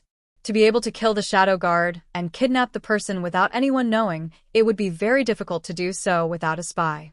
Long Fei Yi gave Han Yunxi a reassuring look. Gui Mama had served Grand Concubine Yi for years and was loyal and devoted. Even if she wanted to betray her, she wouldn't have waited until now. Have the decorations here been touched? Long Fei Yi asked again. Gui Momo looked around and was certain. Your Highness Duke of Qin, nothing has been touched in the temple hall. Chu Shifeng added. Your Highness, this subordinate has checked everything inside and out. The kidnappers should have only gone to the temple hall. In other words, even Imperial Concubine Dowager didn't sense the movements outside? Long Fei Yi wanted to confirm this point. If Grand Concubine Yi had sensed the movements outside and knew there were assassins, she would have at least called for help. Even if she didn't, there would have been signs of a struggle. To kill 100 shadow guards in the time it took to cook a bowl of noodles without attracting the attention of Grand Concubine Yi in the temple hall meant that there were few people in Cloud Realm continent with such skills. Your Highness, could it have been Song Qiuzi? Chu Shifeng asked doubtfully. Why would he kidnap Grand Concubine Dowager for no reason at all? Han Yunxi asked, but Chu Shifeng could only shake his head. I can only say that he's a suspect. There are probably only 6 people in the world with such skills. Which 6? Han Yunxi was curious. She knew very little about the martial arts world's experts. Tianshan Kenzo, Song Qiuzi, City of Daughters City Lord Lady Lengyu, Carefree City's City Lord Qi Zonglin, and the Tang Clan's Tang Zijin, Chu Shifeng replied. And the last one? Han Yunxi asked next. It's His Highness Duke of Qin himself. Chu Shifeng felt helpless. Actually, if Gu Beiyue's martial arts hadn't been crippled and Chu Yuni hadn't gone blind, the 2 of them would be on the list as well. Both His Highness Duke of Qin and Tang Zijin could be eliminated, leaving only Song Qiuzi, Lady Lengyu, and Qi Zonglin as the biggest suspects. Unfortunately, all 3 of them used swords. The shadow guards had all been killed with a single slash to the throat. It was impossible to tell what kind of sword skills the culprit had used, and the wounds were very ordinary. There was nothing special about the sword either. Thus, it was impossible to eliminate the 3 suspects. Of course, it wasn't certain that the culprit was one of the 3, but they were the biggest suspects. If it was Song Qiuzi, then it'd be fine. But if it was Lady Lengyu or Qi Zonglin, then things would get even more complicated. The City of Daughters and Carefree City were both paid to do business. If the culprit really was one of the 2 city lords' flowers, then they'd have to find out who hired them. Your Highness, we should have silenced them ages ago, Chu Shifeng muttered. He'd never had a good impression of Grand Concubine Yi, an old woman who coveted glory and was afraid of death. Long Fei Yi was cruel and heartless. He'd placed Grand Concubine Yi under house arrest and forbade her from leaving the ancestral hall. He refused to let her see Morong Wanru, but he wasn't so heartless as to kill his own foster mother. In the end, he'd called Grand Concubine Yi Mufei for over a decade. In the midst of his silence, news from Tian and City arrived. Murong Wanru was still at Marquis Pingbei's estate, lying there perfectly fine without any abnormalities. Long Fei thought it over before he said coldly, "Chu Shifeng, go personally and set up an ambush." Murong Wanru had teamed up with Empress Dowager Li to kill Grand Concubine Yi and frame Han Yunxi, but ended up suffering the consequences of her own actions. She'd been poisoned and left in a vegetative state. She'd always assumed that Han Yunxi's monthly supply of medicine was enough to keep her alive. As long as Murong Wanru hadn't fallen into the kidnapper's hands, Grand Concubine Yi would have some scruples. Also, arrange for people to ask around in the City of Daughters and Carefree City, Long Fei added. This subordinate understands. I'll do it immediately. Chu Shifeng obeyed and left. You don't seem to suspect Song Chiozi, Han Yunxi remarked. Long Fei nodded. Song Chiozi didn't have enough motives. Moreover, the man wouldn't go so far as to threaten him by kidnapping Grand Concubine Yi. News of his plans to ascend Celestial Mountain hadn't spread, so Song Chiozi wouldn't be on guard against him. Right now, Song Chiozi's biggest headache should be his engagement with the Tang clan. He wasn't stupid enough to make both the Tang clan and Cloud Realm Trade Consortium his enemy, so he could only find a way out for himself. If the culprit is after your birth, then I'm afraid there won't be any news of Grand Concubine Yi. If not, Han Yunxi's eyes flickered with a complicated look. Let's just wait for the ransom letter to come to our door. Although the situation was serious, Long Fei Yi and Han Yunxi could only wait and see how things develop. Take care of the corpses and make arrangements for the funeral. Don't talk about the ancestral hall again. Long Fei Yi instructed the guards before leaving the ancestral hall with Han Yunxi. Hand in hand, they walked along the quiet paths of the Duke of Qin's estate. Soon enough, they reached the hibiscus courtyard and walked up the wooden winding corridor. South Ning Prefecture's Duke of Qin's estate was exactly the same as the original one. Walking here, Han Yunxi felt as if she'd returned to the Duke of Qin's estate 2 years ago in Tianning's capital city. 2 years ago, they'd often walked the long corridors together, one in front of the other. Today, he was holding her hand while she walked shoulder to shoulder with him. Everyone said that the affairs of the world were hard to predict, but people were the hardest to predict. Once again, they reached a fork in the road. To the right was his sleeping quarters, while to the left was her leisurely cloud pavilion. He didn't stop to accompany her all the way to her room. In the middle of the night, the only light on was in the courtyard. The entire building was shrouded in darkness. Han Yunxi assumed that Zhao Mama and the rest had all gone to bed, but she heard sobbing as soon as she reached the courtyard gates. Someone was crying. Who is it? Han Yunxi asked in a low voice. Long Fei didn't speak, but kicked the door open. Grand Concubine Yi's kidnapping proved that the Duke of Qin's estate wasn't completely safe. Who is it? Han Yunxi recognized the voice as Bailey Mingxiang's. Very soon, Bailey Mingxiang walked out from the corner of the room. As soon as she saw Long Fei Yi and Han Yunxi, she gave a start. By the time she recovered her senses, Han Yunxi had already walked in front of her. Mingxiang, what's wrong? Who bullied you? Han Yunxi asked seriously. Although there wasn't enough light, she could still see that Bailey Mingxiang's eyes were swollen from crying. Heaven knows how long she'd been crying. Before Bailey Mingxiang could reply, Long Fei said to Han Yunxi in a cold voice, "Rest early. Tomorrow we'll make a trip to the South Central Region's Commander-in-Chief's estate." So speaking, he turned to leave. At the door, he called for a guard and ordered in a low voice, "Increase the defenses, especially around the hibiscus courtyard." Bailey Mingxiang hung her head, her hands clenched into fists. She told herself not to look anymore. She was lucky enough to hear his voice, so she couldn't look anymore. But in the end, she couldn't help but lift her head. Unfortunately, his cold figure had long disappeared from sight. Seeing a steamed Wang Fei staring at her, she quickly averted her eyes. "Esteemed Wang Fei, when did you come back? Who bullied you?" Han Yunxi asked unhappily. "How long have you been crying? Don't you want your eyes anymore?" Bailey Mingxiang finally realized her loss of self-control and hastily wiped away her tears. "No. I just miss my mother," Today's the anniversary of her death.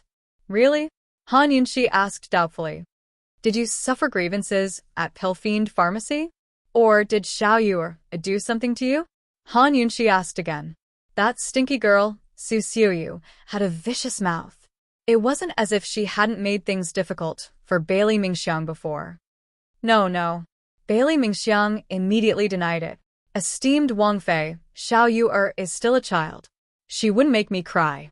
I really do miss my mother. In reality, Su Xiaoyu had humiliated her again tonight and chased her away. Ever since Gu Beiwa left South Ning, Su Xiaoyu had caused her no small amount of trouble. Su Xiaoyu was indeed a child, but she wasn't an ordinary child. In just a few short months, Su Xiaoyu had doused her with cold water, caught a snake to scare her, put dead rats on her bed, and even tripped her several times. She could endure and forget about it, but that little girl's mouth was truly too vicious. She could humiliate someone to death with just her mouth.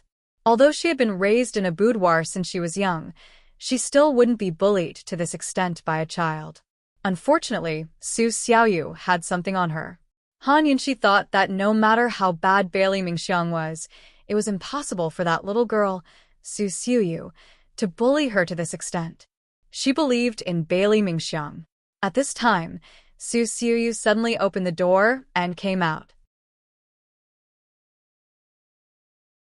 Chapter 686. When Su Xiuyu opened the door, she was stunned for a moment before she cried out in surprise, "Master!" Zhao Mama and Bailey Mingxiang both called Han Yunxi, Her Highness the Princess Consort. Su Xiuyu used to call her that as well, but one day after she lost her memory, she suddenly stopped calling Han Yunxi, Her Highness the Princess Consort, and started calling her Master. She didn't care about Han Yunxi's identity. She only knew that Han Yunxi was her savior.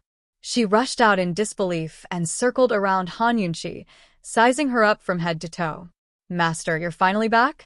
You've lost a lot of weight." Her tone, expression, and gaze didn't match her age at all. She was so mature that she could compete with Zhao Mama. Fortunately, she didn't have Zhao Mama's nagging and she didn't know how to make chicken soup. "You're the one who's lost a lot of weight." If the Long Fei heard this, Zhao Mama's stew would probably be busy again. Han Yunxi knocked Su Xiaoyu's forehead. "Did you do anything bad during this time?" Su Xiuyu blinked her large eyes and was about to answer when she suddenly exclaimed, "Bailey Mingxiang, are you crying? Although the masters are back, do you have to be this excited?" Bailey Mingxiang knew that this girl was putting on an act and that her words were full of thorns. She smiled and took advantage of the situation. "Of course I'm excited that Her Highness the Princess Consort is back. So you're not excited that His Highness Duke of Qin is back?" I'll tell His Highness Duke of Qin," Su Xiaoyu jokingly threatened. Bailey Mingxiang was about to explain when Han Yunxi stopped them. As Bailey Mingxiang, Han Yunxi didn't want Su Xiuyu to know about her mother's death anniversary, so she didn't say much. She only instructed, "You two be quiet. Don't wake Zhao Mama up. Go to sleep." Bailey Mingxiang chased after her and asked, "Esteemed Wang Fei, this servant will bring you some snacks. What do you want to eat?" "Mistress, I'll make your favorite mango drink. It'll be ready soon. You rest first," Su Xiaoyu said and went to the kitchen. Bailey Mingxiang felt helpless. Han Yunxi asked her to come in and sit down. "Has Pilfiend Pharmacy been doing well recently?" Han Yunxi asked seriously. Pilfiend Pharmacy was originally managed by Gu Beiwa, but after Gu Beiwa left, it was handed over to Mu Ling. Since Mu Ling had left for a while, most of the matters in the pharmacy had fallen to Bailey Mingxiang. Bailey Mingxiang wasn't as capable as Mu Ling, but when it came to other matters, Bailey Mingxiang was much more reliable than Mu Ling. "Esteemed Wang Fei, everything in the pharmacy is going well. Medicine City is supplying medicine on time, and all of the branches are running smoothly. It's just that a lot of merchants have come to see us recently to discuss large business deals," Bailey Mingxiang reported truthfully. Han Yunxi sneered. Wouldn't they go to Medicine City to discuss large business deals? Why would they go to Pilfiend Pharmacy? Bailey Mingxiang smiled. Who else would Medicine City do business with the sides Pill Fiend Pharmacy. Han Yunxi also smiled. The Western region is in chaos. If these people don't want to sell medicine there, then they're from the military. They're here to prepare medicine. Then we won't sell. Bailey Mingxiang understood, but Han Yunxi said seriously, there's no such thing as not selling medicine in this world. Pill Fiend Pharmacy is not Medicine Ghost Valley. We'll sell them as much as they want, as long as they can afford the price. The war in the western regions had just begun, so the three nations should still have plenty of medicine in stock. If they were in a rush to prepare medicines so early, then it had to be Ningcheng. Cloud Realm Trade Consortium had plenty of silver, so why wouldn't she take the chance to extort them? This servant understands. Bailey Mingxiang smiled, his red eyes bright and beautiful. Han Yunxi looked at Bailey Mingxiang and couldn't help but sigh with emotion. You're not destined to be a servant girl. You might as well be a shopkeeper at Pill Fiend Pharmacy in the future. Don't stay here to serve tea. Bailey Mingxiang sprang to his feet. No. Esteemed Wang Fei, we already agreed that you'd save Mingxiang's life, so Mingxiang would serve you for the rest of my life. Han Yunxi felt a little helpless. Actually, she quite liked having Bailey Mingxiang by her side. Compared to Su Xiaoyu, Bailey Mingxiang knew how to take care of the big picture and knew when to advance and retreat. Compared to Zhao Mama, Bailey Mingxiang was younger and more flexible. She needed servants like this by her side. But Bailey Mingxiang had more than just these advantages. It was a pity that she was only a servant girl. In the end, she was still the young miss of the Bailey clan. Han Yunxi had agreed to keep Bailey Mingxiang by her side because she thought that Bailey Mingxiang would grow tired of suffering and grow lonely. Who knew that she'd stay for so long? Bailey Mingxiang's words were overheard by Su Xiuyu as she entered the room. Su Xiuyu came over with a mango drink and said coldly, Bailey Mingxiang, don't you understand that Master is chasing you away? Han Yunxi glared at her and said coldly, Are you asking for a beating? Su Xiaoyu pursed her lips and offered up the mango drink. If Master wants to beat you, she'll have to fill her stomach first. Esteemed Wang Fei, this servant will take her leave first. Bailey Mingxiang didn't want to stay any longer. She was afraid that Su Xiaoyu wouldn't be able to hold back and reveal her secret. Although she had never admitted to it, as long as Su Xiaoyu revealed it, she wouldn't have the face to stay in the Duke of Qin's estate. She wouldn't even have the face to stay in the Bailey clan. Han Yunxi was tired as well. After downing the mango drink in large gulps, she had Su Xiaoyu withdraw as well, but the girl only murmured, Mistress, if you want her to leave, why do you have to be so ruthless? Do you want me to help you? Who said I'm chasing her away? I just want her to be the shopkeeper of Pill Fiend Pharmacy. If you don't watch your mouth, I'll sew it up for you. Han Yunxi narrowed her eyes as she coldly warned. If you sew it up, I won't be able to speak.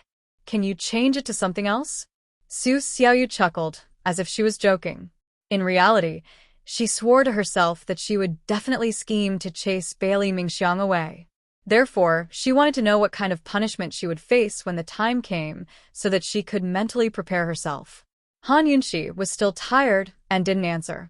Instead, she walked up to the loft. Su Xiaoyu hurriedly pulled her back. Master, just... Before she could finish speaking, Han Yunxi interrupted her. If I chase you away, what will you think? Su Xiaoyu immediately became agitated. She grabbed Han Yunxi's hand so tightly that it hurt Han Yunxi. Little Yu, Er's life was saved by Master. Little Yu, Er will live and die as Master's ghost. In life or death, Little Yu Er will never leave Master's side. Han Yunxi had just returned from the eerie bamboo forest after seeing a pile of corpses. Hearing about ghosts and whatnot made her hair stand on end. She rolled her eyes at Su Xiaoyu. Let go. Su Xiaoyu became even more nervous. Master, if you chase Little Yu Er away, Little Yu Er won't live anymore. I mean what I say.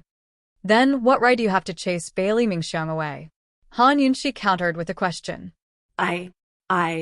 It wasn't that Su Xiaoyu didn't have a reason. She just didn't want to say it. Everyone in the world thought that Qin Wangfei was the smartest woman in Cloud Realm, but in her eyes, her master was the stupidest woman in Cloud Realm. She couldn't even tell that Bailey Mingxiang liked His Highness Duke of Qin, and even kept her by her side. You're still not letting go. Han Yunxi was dead tired. Leisurely Cloud Pavilion was a place for her to clear her mind. Why did she feel so vexed the moment she returned? No matter how bold Su Xiuyu was, she didn't dare to be more unreasonable than Han Yunxi. She could only obediently let go. The next day, Han Yunxi wanted to sleep in, but who knew that she would be woken up by Zhao Mama early in the morning. Zhao Mama didn't dare to go upstairs, so she shouted from the staircase, "Esteemed Wang Fei, are you awake? Esteemed Wang Fei, when did you come back? Why didn't you say anything?" This old servant could have gone to buy an old hen to make soup. "Esteemed Wang Fei, are you awake?" This old servant made His Highness's favorite breakfast. His Highness hasn't woken up yet. Why don't you go over and wake him up? Han Yunxi covered her head and pretended to be asleep. But when she heard this, she immediately lifted the covers and got out of bed. Wake Long Fei up? That's a must. Definitely a must. She quickly washed up and went downstairs. When Zhao Mama saw her, her reaction was the same as Su Xiuyu's last night. Zhao Mama was overjoyed. She looked her up and down and finally said, "Esteemed Wang Fei, you've lost weight." Han Yunxi immediately covered her mouth. Coldly, she warned, "If you say the word lose weight again, I'll send you to the countryside to retire as hens."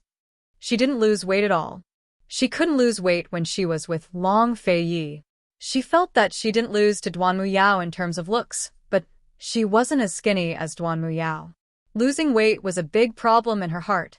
Zhao Mama was frightened and nodded repeatedly. Only then did Han Yunxi release her. "Go prepare breakfast first. I'll go wake Long Fei Yi up." It had to be said that Zhao Mama was not used to hearing esteemed Wang Fei directly call His Highness by his name. Su Xiaoyu glanced at Bailey Mingxiang and chuckled. Only Master can call His Highness by his name. Do you know why? Nonsense, because His Highness only allows esteemed Wang Fei to call him that. Zhao Mama was grinning from ear to ear. She always felt that her days were meaningless when her two masters weren't at home. Now that her two masters were back, she could busy herself in the kitchens again. "Bailey Mingxiang, what do you think?" Su Xiaoyu was clearly doing this on purpose. Because His Highness only loves esteemed Wang Fei. Bailey Mingxiang was very serious. She continued, "Don't go to Pill Fiend Pharmacy today. Stay here and wait upon esteemed Wang Fei and His Highness." "I'm leaving."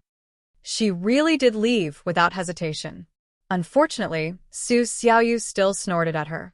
Although Han Yunxi hadn't slept enough, she was still in good spirits. When she arrived at the door to Long Fei Ye's sleeping quarters, she discovered that the door was locked from the inside, and she couldn't enter. She knocked on the door a few times, but there was no response at all. Han Yunxi thought that Long Fei Ye's sleeping quarters were so big that he might not be able to hear her knocking. It wasn't easy for her to wake up earlier than him and wake him up, but it was gone just like that. Actually, she was wrong. Long Fei Yi had always been very vigilant. Even when he was asleep, he still maintained a high level of vigilance. He was aware of every movement around his sleeping quarters. Just as she was about to leave, the shadow guard appeared. "Greetings, esteemed Wang Fei. Is His Highness still asleep?" she asked casually. "His Highness is at the ancestral hall," the shadow guard replied truthfully. "That guy woke up so early. Did he find a new clue?" Han Yunxi had just arrived at the bamboo forest when she saw Long Fei coming out to greet her. "You found a clue?" she asked anxiously. Long Fei tossed her a letter that shocked Han Yunxi. A blackmail letter. Actually, she was more inclined to believe that the Empress Dowager of Tian and country had hired assassins to kidnap Grand Concubine Yi so she could figure out Long Fei Ye's origins. But she never expected to receive a blackmail letter. So this had nothing to do with Long Fei Ye's origins? Han Yunxi opened the letter and read, 3 days after noon, bring the profound frost sword to Lost Void Lake to redeem the person. You're only allowed to come alone. If you don't meet the deadline, you'll have to bear the consequences. What bold words.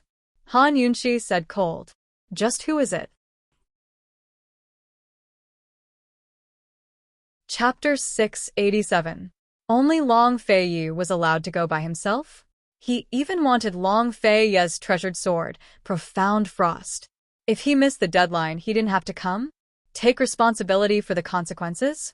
In just a short blackmail letter, there were 4 conditions. Back when Ningqing kidnapped Gu Beiwa to threaten them, he hadn't spoken so boldly, nor did he have so many demands. Just who is this man? He wants you to exchange your treasured sword for a hostage? Could it be Zhang Qiuzi? Han Yunshi was puzzled. That's not very likely. He wouldn't go so far for Profound Frost, Long Feiyi remarked. His master had given him Profound Frost, the first sword of Kenzo. Master had said that he and Profound Frost share the same aura, so only he could wield it. Zhang Qiuzi should understand this logic. If it's not Zhang Qiuzi, then someone must have hired assassins from the city to kidnap the hostage. Then they came to talk business with you, Han Yunshi mused. Long Feiyi agreed with her guess. After some hesitation, he added, "This is very fishy. Why did they choose Grand Concubine Yi as their hostage?" Grand Concubine Yi had long been forgotten by the world. Even Ningqing knew to kidnap Gu Beiwa, but the real target should be Pill Fiend Pharmacy. Kidnapping Pill Fiend Pharmacy was much easier than kidnapping Grand Concubine Yi. Long Feiyi added, if they hired someone to kidnap the hostage, they could only ask Lady Leng Yu and Qi Zonglin. It'd take more than silver to get those 2 to show up. It looks like we'll have to meet them to find out the truth, Han Yunshi said solemnly. 3 days. Make preparations and have Chu Shifeng hurry back. What if the other side had set up an ambush? What if they not only hired assassins to kidnap Grand Concubine Yi, but also lay in wait at Lost Void Lake for Long Feiyi to walk right into their trap? What if the other side's true goal was to kill Long Feiyi? This trip was extremely dangerous. Han Yunshi was very serious, but who knew that Long Feiyi would raise his eyebrows and look at her, asking, "This prince will not bring the Profound Frost sword, but will bring you. Do you dare to follow?" Han Yunshi smiled helplessly. Even if she was worried, she knew Long Feiyi's temper. How could this man be threatened so easily? Approved, she smiled. What kind of danger had they not experienced? They had all walked out of the medicine-requesting cave alive, hadn't they? 3 days. In these 3 days, Long Feiyi did not make any preparations. Everything was still going according to plan. His time was very tight to begin with. That day, he brought Han Yunshi to the Commander-in-Chief's manor in Zhongnan. Bailey Yuanlong oversaw the South Central Commander-in-Chief's office, and 6 other departments were set up. In reality, it was like a small imperial court, governing the fertile land of South Central. Although Bailey Yuanlong held great power, the other 5 out of the 6 departments were controlled by aristocratic families, and the position of minister was held by someone they nominated. The aristocratic families more or less kept Long Feiyi in check. Aristocratic families had been officials for generations and were of noble status. These aristocratic families had not interfered with government affairs for a long time and only enjoyed their salaries. They were so arrogant that they disdained government officials and members of the imperial family. But now, the aristocratic family heads were actually recommending someone to take up the position of minister. This was enough to see the ambitions of these aristocratic families. Their most direct goal was to keep Long Feiyi in check. However, Long Feiyi was still fighting for power and had yet to establish an empire. Thus, they were only biding their time and did not dare to be too arrogant. When Long Feiyi truly ascended the throne, these people would definitely want a share of the profits.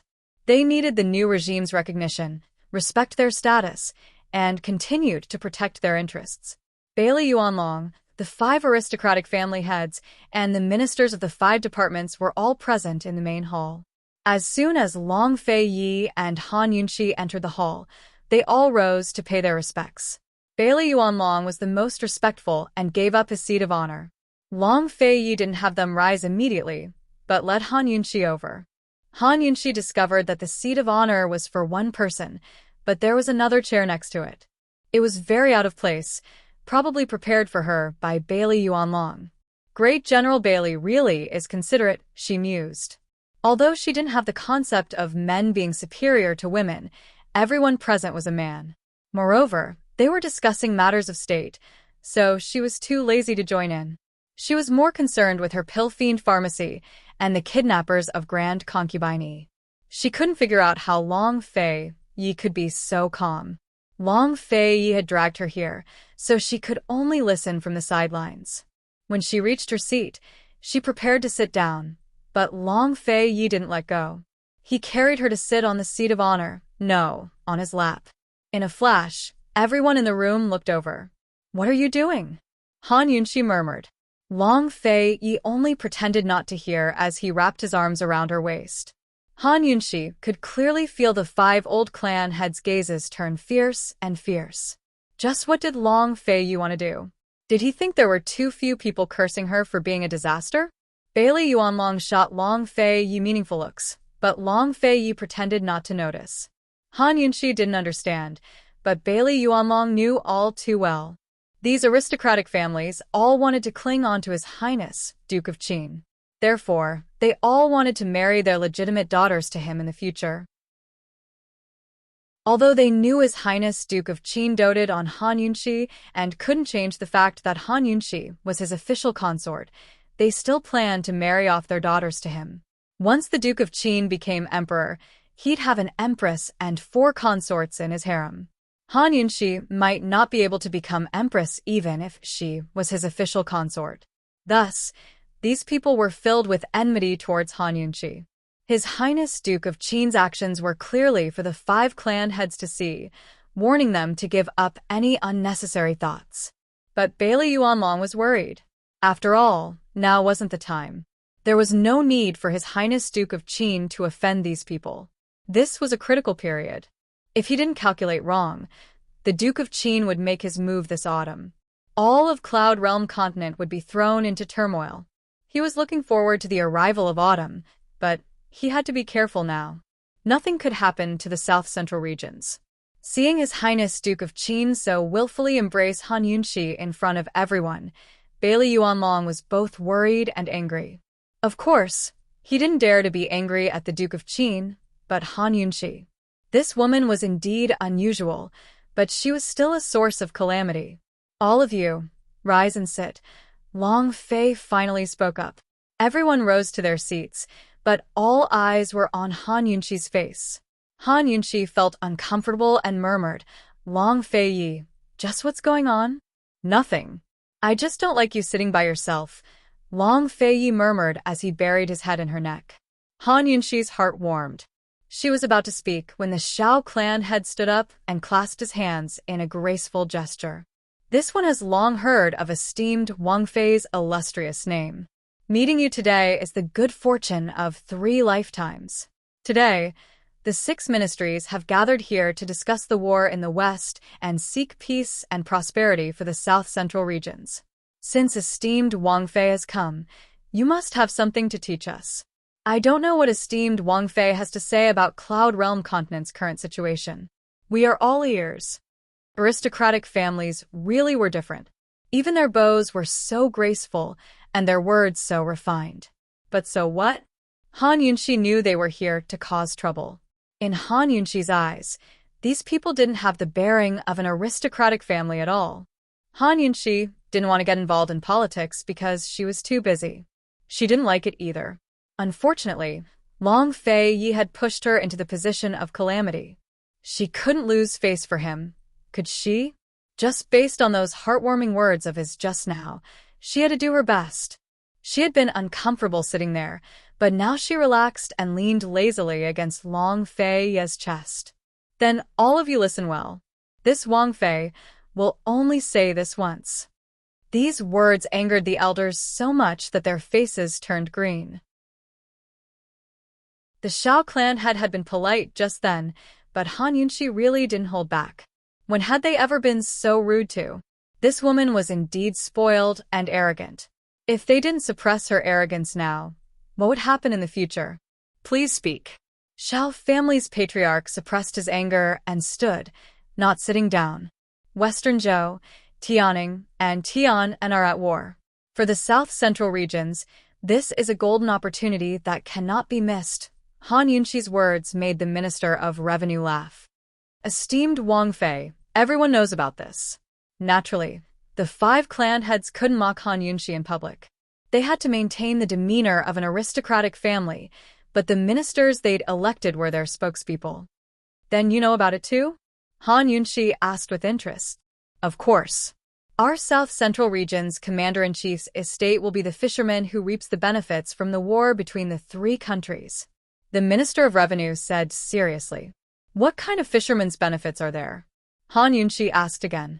Once the 3 countries are weakened, it'll be time for our south-central regions to set out on an expedition. At that time, not only will we be able to swallow up Tianning's territory, we can also expand to Western Zhou and Tianan. Han Yunxi interrupted him. Everyone knows about this too, right? These are matters for the Ministry of War. You don't need to worry about them. What this Wang Fei wants to know is what your Ministry of Revenue is planning to do and what benefits do you seek. The Minister of Revenue didn't hesitate to say, our headquarters will naturally assist the Ministry of War in recruiting soldiers, buying horses, and preparing rations. The Ministry of Revenue was the most important thing in a country. It was in charge of the country's territory, farmland, household registration, taxes, salaries, and all other financial matters. It could be said that it was the country's finance minister. The Minister of Revenue's answer was full of confidence, but Han Yunxi only laughed out loud. Doesn't everyone already know about this? The Minister of Revenue had been choked twice by Han Yunxi, and she was even using his own words. He was very unwilling to accept this and retorted, Then, esteemed Wang Fei, what brilliant ideas do you have? Please enlighten me. I was just about to say it, but you interrupted me, didn't you? Here, let's agree that you're not allowed to interrupt me this time. No matter how good your ideas are, I'll have to trouble you to endure until this Wang Fei finishes speaking. Why don't you tell me again? Han Yunxi asked patiently. The 5 clan heads' expressions turned even uglier. On the side, Bailey Yuanlong couldn't help but laugh. Meanwhile, Long Fei Yi was holding Han Yunxi's hand and patting her waist from time to time. It was obvious that he was in high spirits. Esteemed Wang Fei, please enlighten me. The Minister of Revenue was the most embarrassed of all. He waited, refusing to believe that Han Yunxi would have any brilliant ideas. Han Yunxi said, Chapter 688. Han Yunxi said, Your Excellency, it's still too early for you to recruit soldiers, buy horses, and prepare provisions. In this regard, instead of preparing for war, it's better for the Ministry of War to spend a month or 2 observing the situation and pondering whether there's a way to subdue the enemy without fighting. After all, war is the most hopeless solution. Moreover, even if we do send out troops in the end, it's just to clean up the mess. There's no need to prepare too much. Hearing this, the Minister of War felt helpless. Unfortunately, he was afraid of Bailey Yuanlong and didn't dare to speak. Unexpectedly, the Minister of Personnel next to him spoke up with a smile. Esteemed Wang Fei, it's easy for you to say that. Based on the current situation, Han Yunxi unhappily interrupted, Are you the Minister of Revenue? This lowly official is in charge of the Ministry of Personnel. The Minister of Personnel quickly revealed his identity. This Wang Fei is instructing the Minister of Personnel, not talking to you.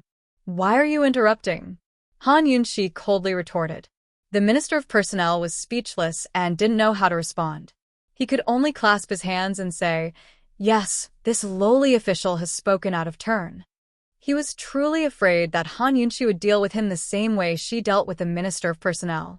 If he couldn't come up with a good plan, he'd be in trouble. Since you've spoken out of turn, someone come, slap your mouth. Long Fei Yi suddenly spoke coldly. The main hall was very quiet to begin with only the sound of water dripping from the eaves outside the door. When Long Fei Yi spoke, the water on the roof seemed to have been frozen by his icy voice. There wasn't a single sound, and the entire hall was terrifyingly quiet. Trembling with fear, The Minister of Personnel looked towards the Patriarch who had recommended him for help. However, the Patriarch's brows were tightly knitted, as if he was dissatisfied, but he didn't say anything. Soon, an attendant came over. The Minister of Personnel hastily knelt and apologized. "Esteemed Wang Fei, this lowly official has spoken out of turn. This lowly official has been rude. Please be magnanimous and forgive this lowly official this time." Han Yunxi waved her hand, dismissing the attendant. The Minister of Personnel finally let out a sigh of relief. "Many thanks, esteemed Wang Fei." Bailey Yuanlong was extremely worried as he watched from the side. He was afraid that Han Yunxi would let down His Highness Duke of Qin and make a fool of herself in front of the clan lords. Now that things had reached such an awkward state, if she didn't say something that could convince everyone, the 5 clans wouldn't let it go so easily. The facts proved that Han Yunxi was worthy of Long Fei's favoritism and love. Her words made everyone present stunned and speechless. They were sincerely convinced. She said, "With the war between the 3 kingdoms, there will definitely be a lot of high-quality resources flowing out, either to Northern Li or the central and southern regions. The central and southern regions are the most stable places and the most suitable places to live. Therefore, these high-quality resources will all flow to the central and southern regions." As she spoke, she asked seriously, "What do you mean by high-quality resources?" They were people and things. Let's talk about people first. Who are they? Everyone looked at Han Yunxi, extremely curious and surprised. They didn't quite understand what she meant, but they were all very interested. The term high-quality resources that Han Yunxi spoke of was something they had never heard of before. Han Yunxi answered her own question. People are talents from all 360 professions: farming, husbandry, sewing, weaving, masonry, iron, earth, wood, medicine, wine, cloth dyeing, kiln burning, and all sorts of other professions. There are also scholars and famous scholars. For the sake of avoiding the chaos of war, they can only flee to the south-central regions. When Han Yunxi spoke to this point, the corners of Long Fei's mouth had already curled up in amusement and appreciation. Then let's talk about things. What are things? Rare beasts, gold, stones, and antiques.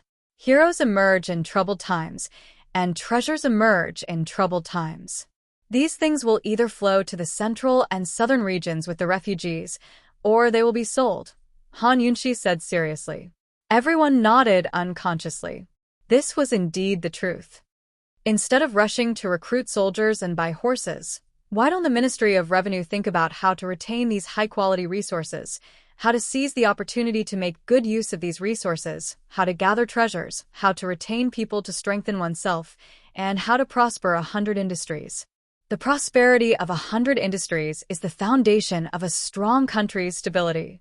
A strong country can subdue the enemy's soldiers without fighting.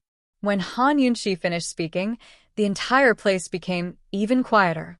It was so quiet that even the sound of falling leaves could be heard. No one would have thought that such a pampered and arrogant woman lying lazily in the Duke of Qin's embrace could actually say such words. She wasn't the least bit inferior to the grown men present. How was she an imperial concubine?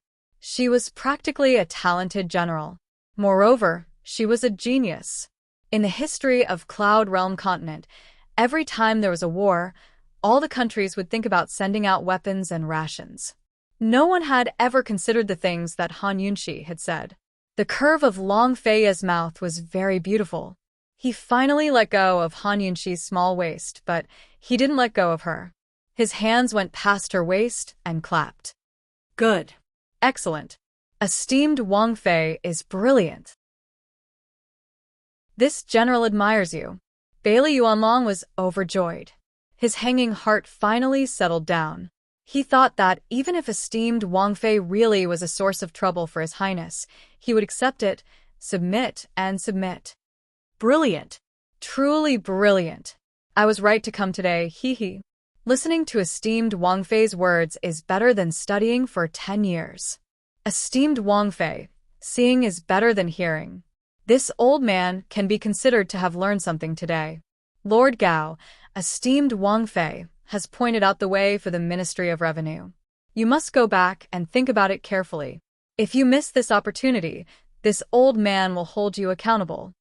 In the future, I ask esteemed Wang Fei to give me many pointers, many pointers. The attitudes of the 5 patriarchs had completely changed. Of course, they didn't forget that behind Han Yunxi was Long Fei Yi, so they flattered Long Fei Yi as well.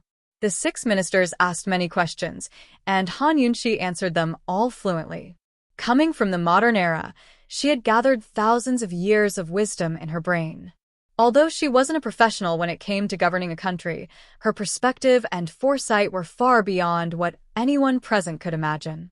It wasn't until noon that everyone asked to be excused. Long Fei Yi didn't have any intention of keeping them for lunch, so they were quite tactful. During lunch, Bailey Yuanlong found an excuse to invite Long Fei Yi to the side hall. His Highness's eyes really can't be wrong. Esteemed Wang Fei, before Bailey Yuanlong could finish, Long Fei Yi interrupted him coldly. Is there anything else? Hadn't he heard enough flattery this morning? Long Fei Yi was already tired of it. Bailey Yuanlong had no choice but to be blunt. Your Highness, it's too early to offend the aristocratic families. Although esteemed Wang Fei had convinced the patriarchs today, they were only convinced because of today's topic. Esteemed Wang Fei's performance today would only make them even more dissatisfied and wary. What? I've already given them the 5 ministries of civil service, rights, punishment, and works. Are they still not satisfied? Long Fei questioned. He couldn't make a move for the time being, nor did he have the time to make a move against these aristocratic families. However, he could still suppress their arrogance and give them a warning. Bailey Yuanlong was speechless. Long Fei said, Bailey Yuanlong, these people aren't stupid. They won't dare to act rashly before this prince proclaims himself as an emperor. This prince is just giving them a reminder to stop having any ideas about Han Yunxi. Long Fei Yi's real purpose in suppressing the aristocratic family's arrogance was to let Han Yunxi establish her might. Han Yunxi hadn't disappointed him today. When they returned to the dining hall, Han Yunxi was chewing slowly. When she saw Long Fei Yi and Bailey Yuanlong come over, she hurriedly called out, General Bailey, come and eat with us. Bailey Yuanlong didn't have the guts to eat at the same table as Long Fei Yi, so he found an excuse to slip away. Han Yunxi was helpless. She'd originally wanted to talk about some things in the South Central Military Governor's manor. After all, there were outsiders present, so it wasn't appropriate for her to say too much. Long Fei Yi, I offended all those aristocratic families just now. Are you happy now? Han Yunxi asked with a smile. Although she'd been flattered all morning, she could clearly see through those old men's true colors. I'm happy. If you don't make enemies, how can you establish your might? Long Fei Yi countered. Han Yunxi smiled helplessly. All right, you win. She was born to offend people easily, so one more time wouldn't make a difference. Even if today's matter hadn't happened, she'd already offended them all with her status as Qin Wang Fei. What was the most glorious thing a daughter of an aristocratic family could do? It was nothing more than marrying into an imperial family. Han Yunxi understood the thoughts of those family heads very well. Long Fei Yi, Qin Wang Fei, really is it easy to be Qin Wang Fei? Han Yunxi sighed with emotion. Scared? Long Fei Yi asked. Han Yunxi didn't hesitate at all. I'll deal with whatever comes my way. Long Fei Yi was very satisfied. He scooped up a spoonful of hot soup and fed it to her. Han Yunxi drank it all, in one gulp. It was so natural that it seemed to have become a habit. This was the first time the surrounding servant girls were serving His Highness, Duke of Qin and esteemed Wang Fei, so they were already nervous. When they saw this scene, their hearts all sped up. Heavens, this legendary cold-faced duke actually dotes on women so much. They didn't have the guts to envy Han Yunxi, so they could only envy the ladle in Long Fei Yi's hands. Long Fei Yi and Han Yunxi chatted as they ate. It had been a long time since they'd sat down and enjoyed a meal together. Find some time to explain the situation at Pilfiend Pharmacy clearly. Leave Cloud Realm Trade Consortium alone, Long Fei Yi said. Ningjing doesn't have time to discuss the snow mountains with Northern Li. Even if they do, We just need to find someone to spread the news to Medical City. The medical community won't dare to use Cloud Realm Trade Consortium's medicines then. Han Yunxi was quite confident in this matter. Long Fei nodded. There are 3 major grain-producing regions in the central region scattered across the 3 prefectures. Jiangnan has 4 major grain-producing fields. I wanted to take you there at first, but Tang Li's affairs delayed things, and there's no time left. Save it for a future tour of the south. Han Yunxi had no objections. I'll be looking forward to it. She'd been in Cloud Realm Continent for so long and had always yearned for Jiangnan. All of Cloud Realm Continent's sceneries and delicacies were concentrated there, so it was a wonderful place. Even Jiangnan's Plum Blossom Sea wasn't the real Jiangnan, but north of it, where it intersected with South Ning. I'll leave the estimates of the 7 major grain-producing regions to the Ministry of Revenue. I'll leave these to you, Long Fei said before taking out 3 thick account books. Han Yunxi didn't understand how this guy had gotten so many accounts, but she soon understood after flipping through them. These were none other than the accounts of all of Long Fei's businesses in Cloud Realm Continent. None of them were small businesses but large ones. More than 60% of them were located in the central and southern regions. Moreover, most of them were restaurants, hotels, and private banks, followed by fertile fields. Han Yunxi finally understood where Long Fei's money came from. Although they couldn't compare to Cloud Realm Trade Consortium, if they were properly managed, they might be able to rival the consortium in the future. Han Yunxi stared and stared before she suddenly looked up at Long Fei. Hold on, Long Fei, are you giving all your businesses to me? This guy, first he wanted me to establish my power in front of the central and southern region's aristocratic families, then he gave me all his businesses. He seems to be preparing for something. Chapter 689. There's an accountant in charge of the accounts, Long Fei intoned. I'll leave all of this to you in the future. Han Yunxi grew suspicious and scooted closer to ask in a low voice, Long Fei, are you planning to run away? He's so strange that Han Yunxi felt uneasy. She had a feeling that he'd disappear as soon as he finished everything. Long Fei stroked her bangs and smiled dotingly. If I'm running away, I'll definitely take you with me. But not if I'm running for my life. Han Yunxi slapped his hands away. Long Fei, just what are you planning? You've managed Pill Fiend Pharmacy so well that your lordship's businesses are all counting on you, Long Fei teased. I'm not just talking about that. Han Yunxi paused before asking, do you have any plans for this trip to Celestial Mountain? Han Yunxi couldn't help but feel that Long Fei's actions were all for the sake of going up Celestial Mountain. He seemed to be in danger, so he had to prepare everything for her. A complicated look flickered past Long Fei's eyes before he said, this trip will be dangerous. If I can't leave the mountain by mid-autumn, can you go down first and help me take over the South Central Region's Commander-in-Chief's estate to deal with the changes in the West? Because of Duan Muyao? Han Yunxi grew anxious. Would Long Fei make an enemy out of Kenzo because of Duan Muyao? In her impression, he still respected Kenzo's master very much, even with Duan Muyao's interference. Kenzo was Cloud Realm Continent's #1 expert with unparalleled martial arts skills. If her guesses were right, then they'd be in real danger. It has nothing to do with her. Song Qiuzi is the biggest problem, Long Fei said. Actually, Song Qiuzi was only second in rank. The biggest problem was himself and his seal. If they could break the seal on Celestial Mountain this time, then capturing Song Qiuzi would be a cinch. In the Jianghu martial arts world, the level of one's martial arts was directly determined by the winner, and the loser was in the wrong. It was not as complicated and changeable as the politics of the imperial court. As for Duan Muyao, he had never taken her seriously.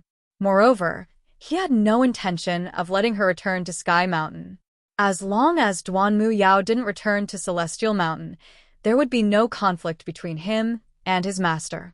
As long as he took control of Celestial Mountain, no one in Cloud Realm Continent's Wulin would dare make trouble for the South Central Region's Commander-in-Chief's estate. In the future, he could also gather the Wulin's strength and take over the 2 assassin cities. He had always known that the power of the Jianghu was not to be underestimated. This time, Duanmu Yao had mobilized the power of the Jianghu to cause trouble for Ningcheng. This made him value the power of the Jianghu even more. This trip to Sky Mountain was of great importance and had far-reaching effects. It was the best time for him to go to Sky Mountain during the 3 months of war. If he didn't make a move now, heaven knows whether Duanmu Yao and Song Qiuzi would join forces with Jun Yixia. Song Qiuzi had always wanted to borrow the power of the secular world to seize power on Celestial Mountain. Jun Yixia and Duanmu Yao had long been in cahoots. If Jun Yixia joined forces with Song Qiuzi, then things would be out of his control. Thus, this trip was unavoidable. If he couldn't break the seal, then things would get troublesome. Both he and Han Yunxi would be in danger. Thus, if he couldn't leave the mountain by mid-autumn, he would have to send Han Yunxi down first. He'd already arranged everything. This time, he'd come back to South Ning's commander-in-chief's estate to tie up loose ends. If he couldn't come back, Han Yunxi would be safest at South Ning's commander-in-chief's estate. She controlled all of his properties there, so even if the 5 great clans wanted to make things difficult for her, she had enough chips to contend against them. Although she looked like she was taking control of the situation in his place, there was nothing important to take care of. I'm not leaving the mountain. Leave the affairs of the South Central region to Bailey Yuanlong. I went up the mountain with you, so I'm going down with you. If you're not leaving, I'm not leaving either. Han Yunxi was very serious. You don't know martial arts. You'll only get in your lordship's way if you stay on Celestial Mountain. Long Fei Yu was cruel. Han Yunxi wasn't someone who could be defeated with a single sentence. Even if you get in my way, I'll blame it on you. In any case, if you have the skills to take me up the mountain, then you have to have the skills to come down with me. How about you don't take me up the mountain? All right, then you don't have to go. Long Fei Yi said mildly, his gaze soft and doting. Long Fei Yi. Han Yunxi was furious. How could such a hateful person exist? How could he say such heartless words in such a gentle voice? Long Fei Yi was as gentle as ever as he fed her soup. Han Yunxi huffed and drank it all in one gulp before continuing. All right, I won't go. I'll just wait for you in South Ning. After some thought, she added, if you don't come back, I'll have the South Central Region's Commander-in-Chief's estate disband, along with Chu Shifeng and the rest. I'll sell all your properties to Cloud Realm Trade Consortium at a cheap price, then wander the world with Gu. Han Yunxi's words were both a warning and a fit of anger. And also, I'll go to the Tang clan, take. Han Yunxi, my parents have already passed away. I want to take you to Celestial Mountains so Master can see you. Long Fei Ye's eyes were filled with tenderness. Han Yunxi abruptly shut her mouth. She didn't want to meet his eyes, but she couldn't help but sink into them. How could she refuse such tenderness? How could she say no to a reason like that? Moreover, she really didn't want to go. Moreover, she'd been looking forward to going with him to Celestial Mountain for a long, long time. Moreover, it was a dangerous trip. How could she not go with him? Han Yunxi stared at Long Fei Yi with a deep gaze without a word. Long Fei Yi smiled helplessly as he stroked her bangs again. After mid-autumn, the 3 countries' grain and medicine supplies will run out. By then, someone will need to take charge of the South Central Region's Commander-in-Chief's estate. In the end, Bailey Yuanlong is a military general, so he's not as smart as you. Your lordship may only leave the mountain a little later, not forever. So speaking, he pinched Han Yunxi's chin and forced her to look up at him.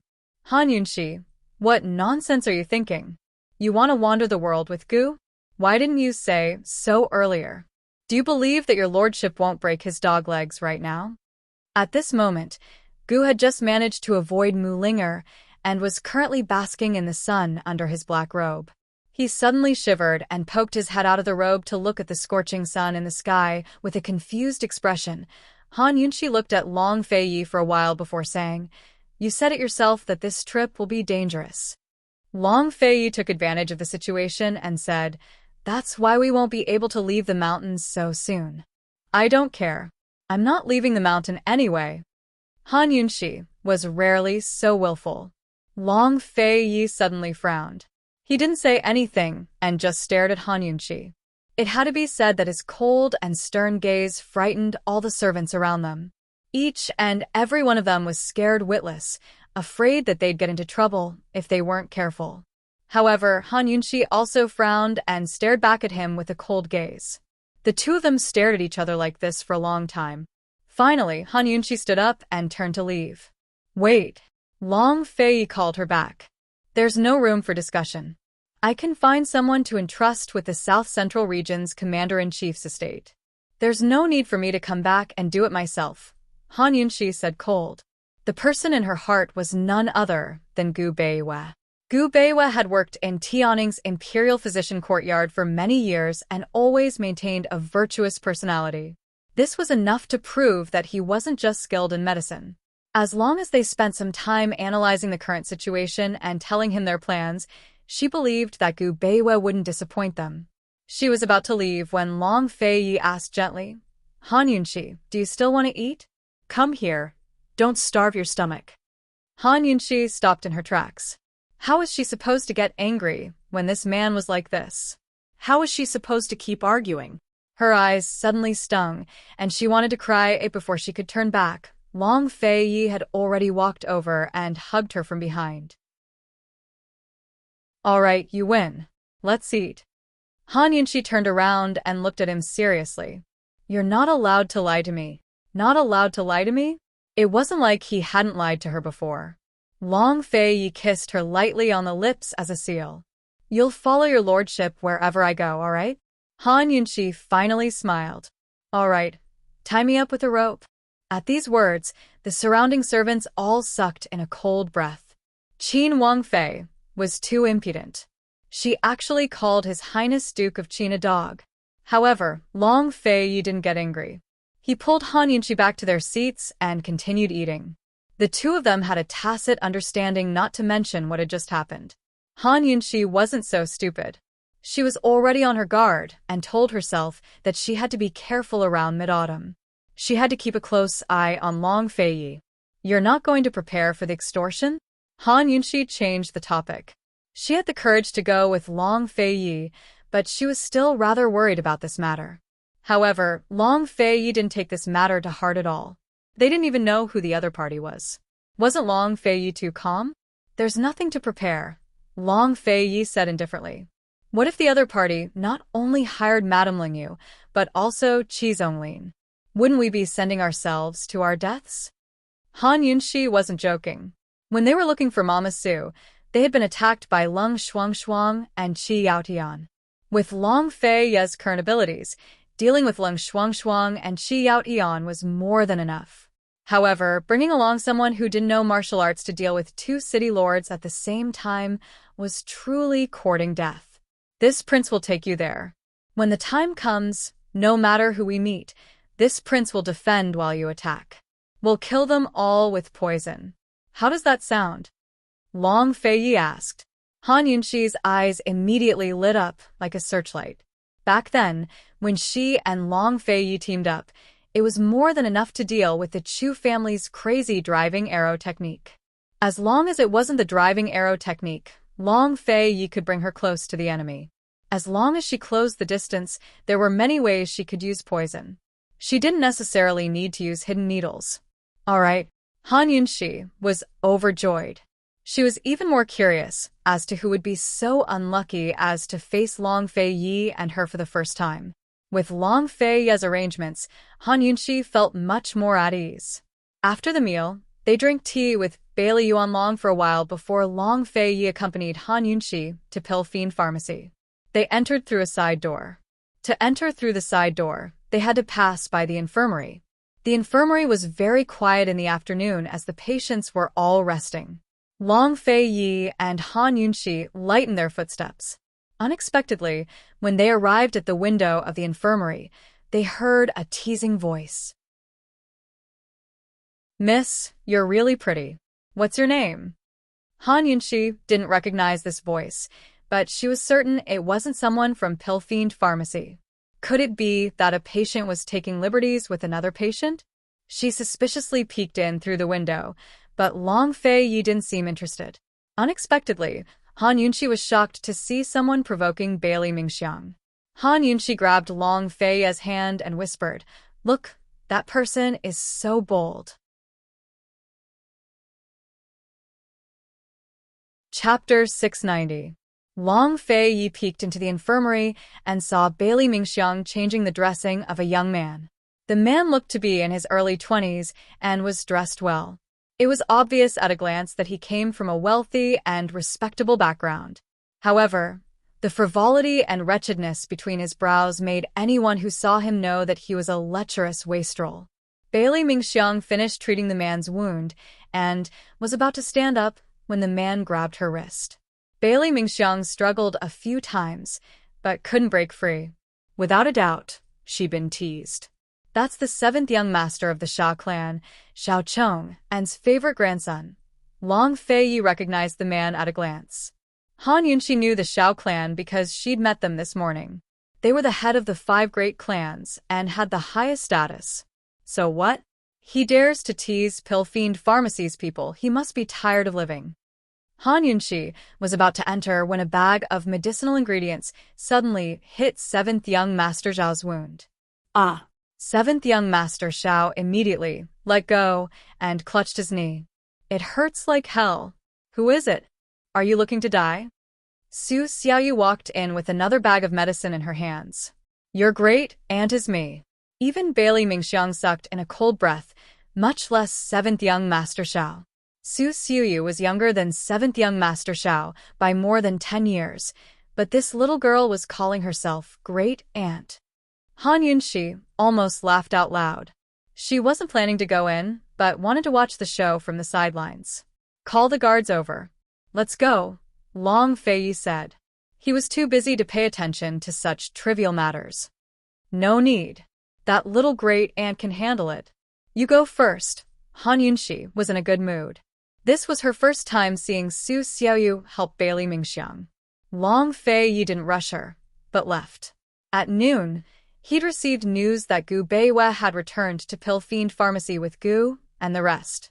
He could use this chance to talk to Gu Beiwei about Chu Shifeng's situation. After Long Fei left, Han Yunxi hid outside the window and watched quietly. Not long after, all the patients in the infirmary woke up. Su Xiaoyu and 7th young Master Zhao's voices were louder than the other. "Stinky girl, where did you come from? How dare you talk back to me? Do you know who I am?" 7th young Master Zhao actually stood up. Bailey Mingxiang looked at the bleeding wound on his leg in disbelief. This guy was clearly being carried in, and he kept mumbling that his legs were going to be crippled. How could he stand up now? What a good actor he is. "I don't know who you are. This is not a brothel." When Su Xiaoyu said this, Bailey Mingxiang got angry. How could she talk like this? Is this little girl going to scold me as well? But Su Xiaoyu only said, "If you dare to touch her again, do you believe that I'll poison you to death? You, which eye of yours saw me touch her? I wouldn't want her even if you gave her to me," 7th young Master Zhao said disdainfully. As soon as he finished speaking, Su Xiaoyu threw the medicine bag in her hand at his head, scattering its powder all over his face. "Cheap wench." 7th young Master Zhao was furious as he lunged at Su Xiaoyu. "Someone come! Someone come!" Bailey Mingxiang shouted. But Su Xiaoyu only said cold, "What are you muttering about? I can handle this beast by myself." The guards soon arrived. Su Xiaoyu waved her hand, indicating for them to withdraw. She leaned to the side to avoid 7th young Master Zhao's claws and pulled Bailey Mingxiang far away. Bailey Mingxiang looked at Su Xiaoyu's small hand tightly holding her big hand.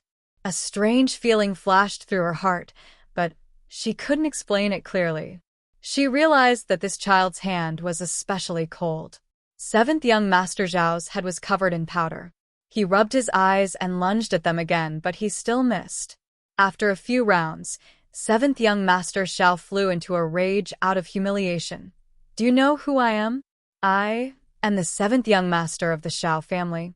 How can you use the 2 words 7th young master?" Suddenly, a crisp voice was heard. A figure flipped over the windowsill and came in. This person was none other than Mu Ling. Han Yunxi was very surprised. She didn't expect Mu Ling, to come back. If that was the case, then Gu should have returned to Pilfiend Pharmacy. Mu Ling, you're in charge of Pilfiend Pharmacy now, right? These two lowly slaves actually joined hands to slander this young master and even threw medicine at me. How vile. How does Pilfiend Pharmacy teach its servants? This young master will take these two away, otherwise, this matter won't be over. Seventh young master Xiao was very familiar with Mu Ling, but he didn't know that Su Xiaoyu and Bailey Mingxiang were Qin Wangfei's people. Mu Ling looked at him disdainfully and sneered. Didn't you hear what this young miss said? Seventh young master Xiao really didn't notice. He only saw that Mu Ling's attitude was strange, so he asked, "What do you mean?" Without a word, Mu Linger kicked him squarely on the wound on seventh young master Xiao's leg. Finally, seventh young master Xiao lost his footing and fell on his butt. Su Xiu looked at him with incomparable admiration and wanted nothing more than to give him another kick. Bailey Mingxiang, on the other hand, was very worried. This person was the young master of the Xiao family. Would they cause trouble for esteemed Wang Fei and His Highness, Duke of Qin? Mu Ling looked down at him and coldly warned, "This young miss already warned you 2 months ago. If this young miss hears you call yourself seventh young master again, you'll have to bear the consequences." Han Yunxi shook her head as she watched from outside the window. She thought, just how much does Mu Ling like Gu? She doesn't even allow others to call him seventh young master? Truly crazy. She originally thought that seventh young master Xiao would flip out, but who knew that he would actually shrink back? He looked resentfully at Mu Ling, and said, I just forgot. I won't do it again. I won't do it again. Han Yunxi and Bailey Mingxiang were in disbelief. What was going on? Su Xiuyu, on the other hand, worshipped Mu Ling even more. Humph, Mu Ling sneered, "Fine. Then how are you going to pay for hurting my people? Don't think that I don't know what's going on." Mu Ling was the seventh young master Zhao's nemesis. He actually didn't argue with her. He just waved his hand and said, Fine, fine. Hurry up and find someone to treat my wound. I'll leave. Is that okay?" Mu Ling didn't let Bailey Mingxiang and Su Xiu go. Instead, she carried the seventh young master Xiao to a chair and dressed his wound herself. For the rest of the time, the infirmary was filled with cries and screams. In the end, the seventh young master Xiao didn't walk out. He was carried out on a stretcher. As soon as he left, Bailey Mingxiang hurriedly asked, "Miss Ling, why are you? The Xiao clan's young master seems to be afraid of you." "Because he has erectile dysfunction. I have to give him medicine every month." The seventh young master Xiao kept asking Mu Ling to keep it a secret, but Mu Ling casually said it out loud. The other patients in the room all looked at her. Bailey Mingxiang smiled. "Thank you, Miss Ling, Sister Ling, you can actually cure erectile dysfunction. Please teach me." Su Xiuyu was very excited. Mu Ling slapped her on the forehead. "You are so young. Why do you know so much?" Su Xiuyu wanted to beg again, but Mu Ling dragged them to the side hall. Han Yunxi was confused, so she hurriedly ran after them. Mu Ling asked coldly, "I was just gone for a while. How did the big bag of yellow lotus and the big bag of licorice disappear? How did you use them?" This was the headquarters of Pilfiend Pharmacy. It wasn't appropriate for outsiders to take care of the prescriptions. Mu Ling had been taking care of it herself. Before she left, she handed it over to Bailey Mingxiang and Su Xiuyu. Han Yunxi frowned when she heard that. Yellow lotus was actually an expensive medicinal material. In modern times, people use the technology of planting under the forest to increase its survival rate and yield. Even so, it still took 5 to 6 years to harvest it. After harvesting it, it had to be carefully dried before it could be stored and used. In ancient times, there were wild herbs, but they were few in number. Pilfiend Pharmacy had to carefully select the best of the best, so it wasn't easy to get them. As for licorice, it was mostly wild. Only the Wang clan in Medicine City had the technology to plant it. 9 out of 10 prescriptions required licorice. The amount of licorice used was so large that the wild ones were over-harvested, and the artificial ones weren't enough. That was why it wasn't easy to get this medicine. How did they use up the 2 bags so quickly? Could it be that these 2 people stole the medicine? Han Yunxi rejected the idea. What's going on? Mu Ling suddenly asked angrily. Bailey Mingxiang and Su Xiaoyu lowered their heads and didn't say anything. You won't say? Mu Ling raised her eyebrows. It's all her fault. She insisted on adding licorice to every prescription, saying that she was afraid the medicine would be too bitter for the patients to eat. Su Xiaoyu said coldly. Bailey Mingxiang, you have such a good heart. Why don't you become a bodhisattva?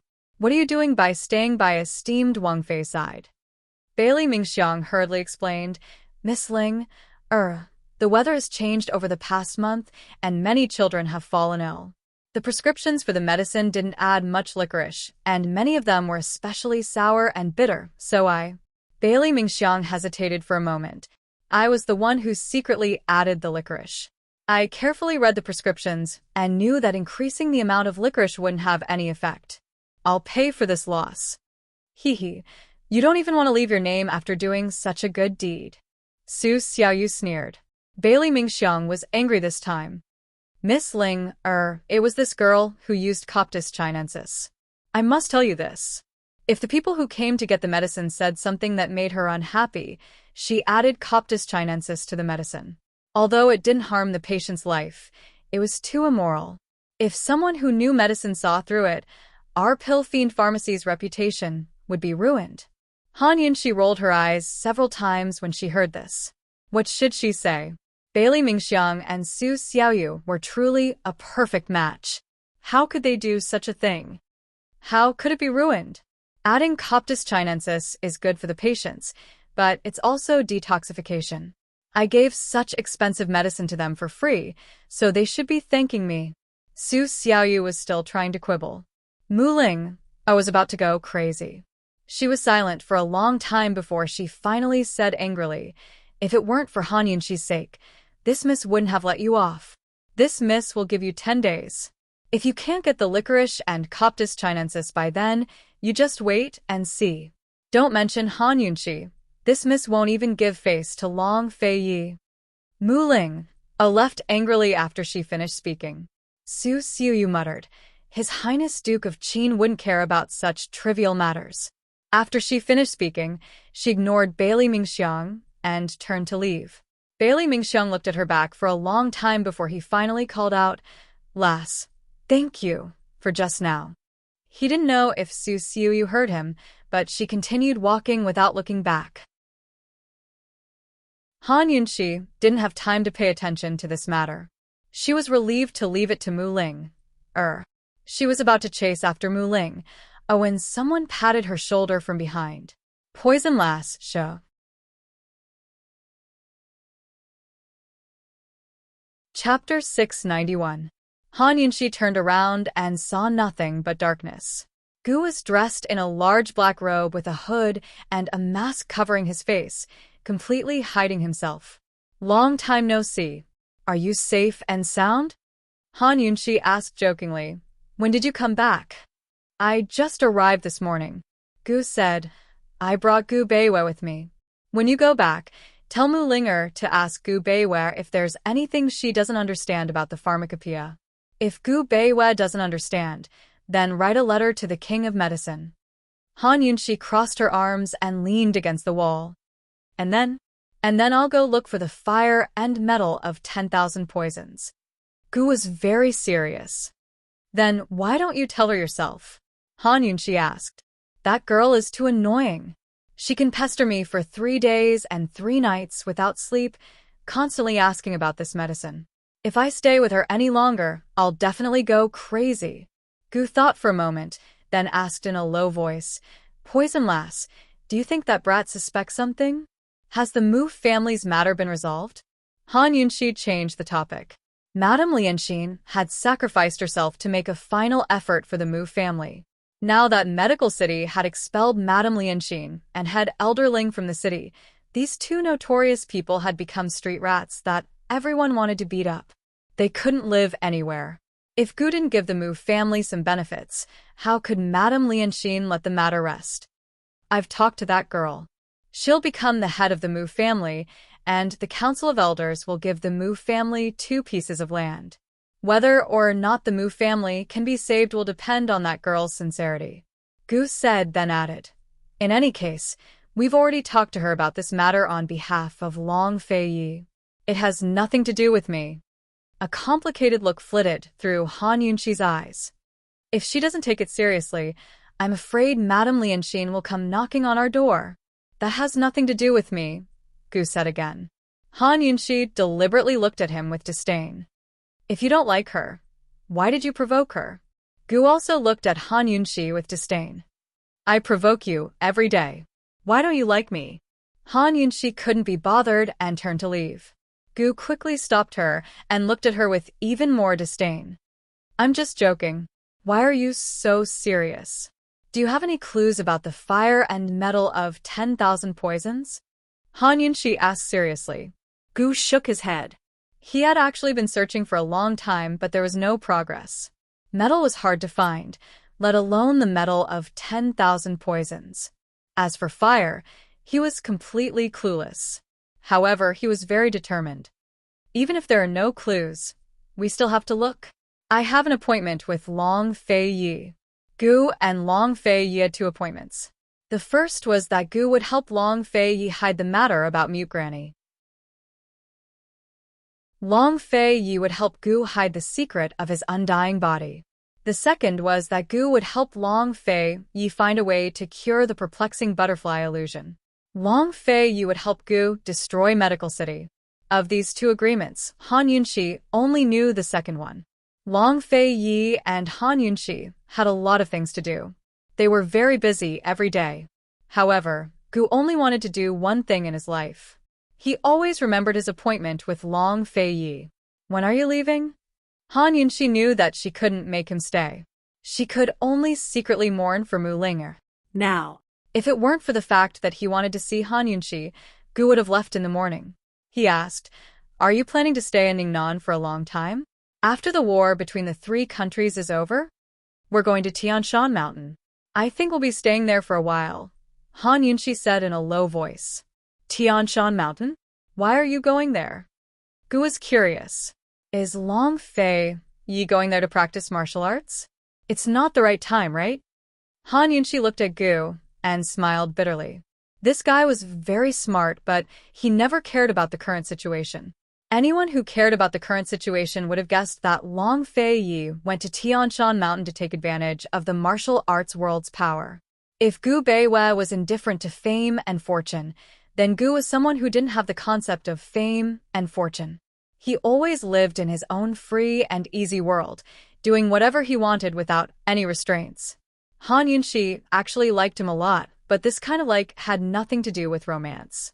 Gu rubbed his chin and pondered for a while. He said seriously, actually there's no need to practice Long Fei Yi's martial arts. If I were him, I would take you to eat and drink well. Why would you need to practice martial arts? I'd just like him to practice martial arts. Han Yunxi was always on Long Fei Yi's side. Han Yunxi, what exactly do you like about Long Fei Yi? Although Gu was smiling, Han Yunxi was inexplicably stunned. She hadn't heard Gu call her by her name for a long time. Like, I don't know, Han Yunxi said lightly.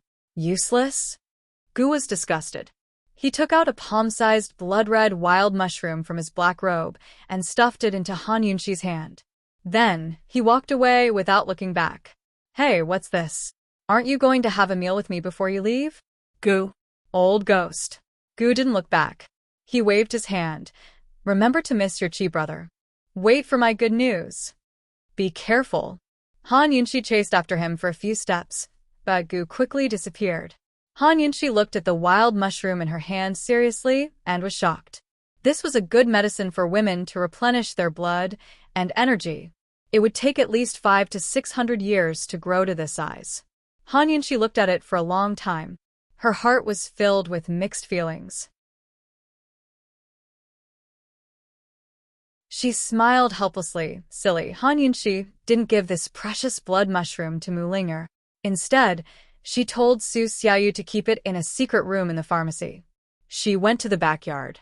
Before she even entered the room, Lil Thing pounced at her and let out a shrill cry that resounded through the backyard. Squeak! Han Yunxi immediately covered its mouth.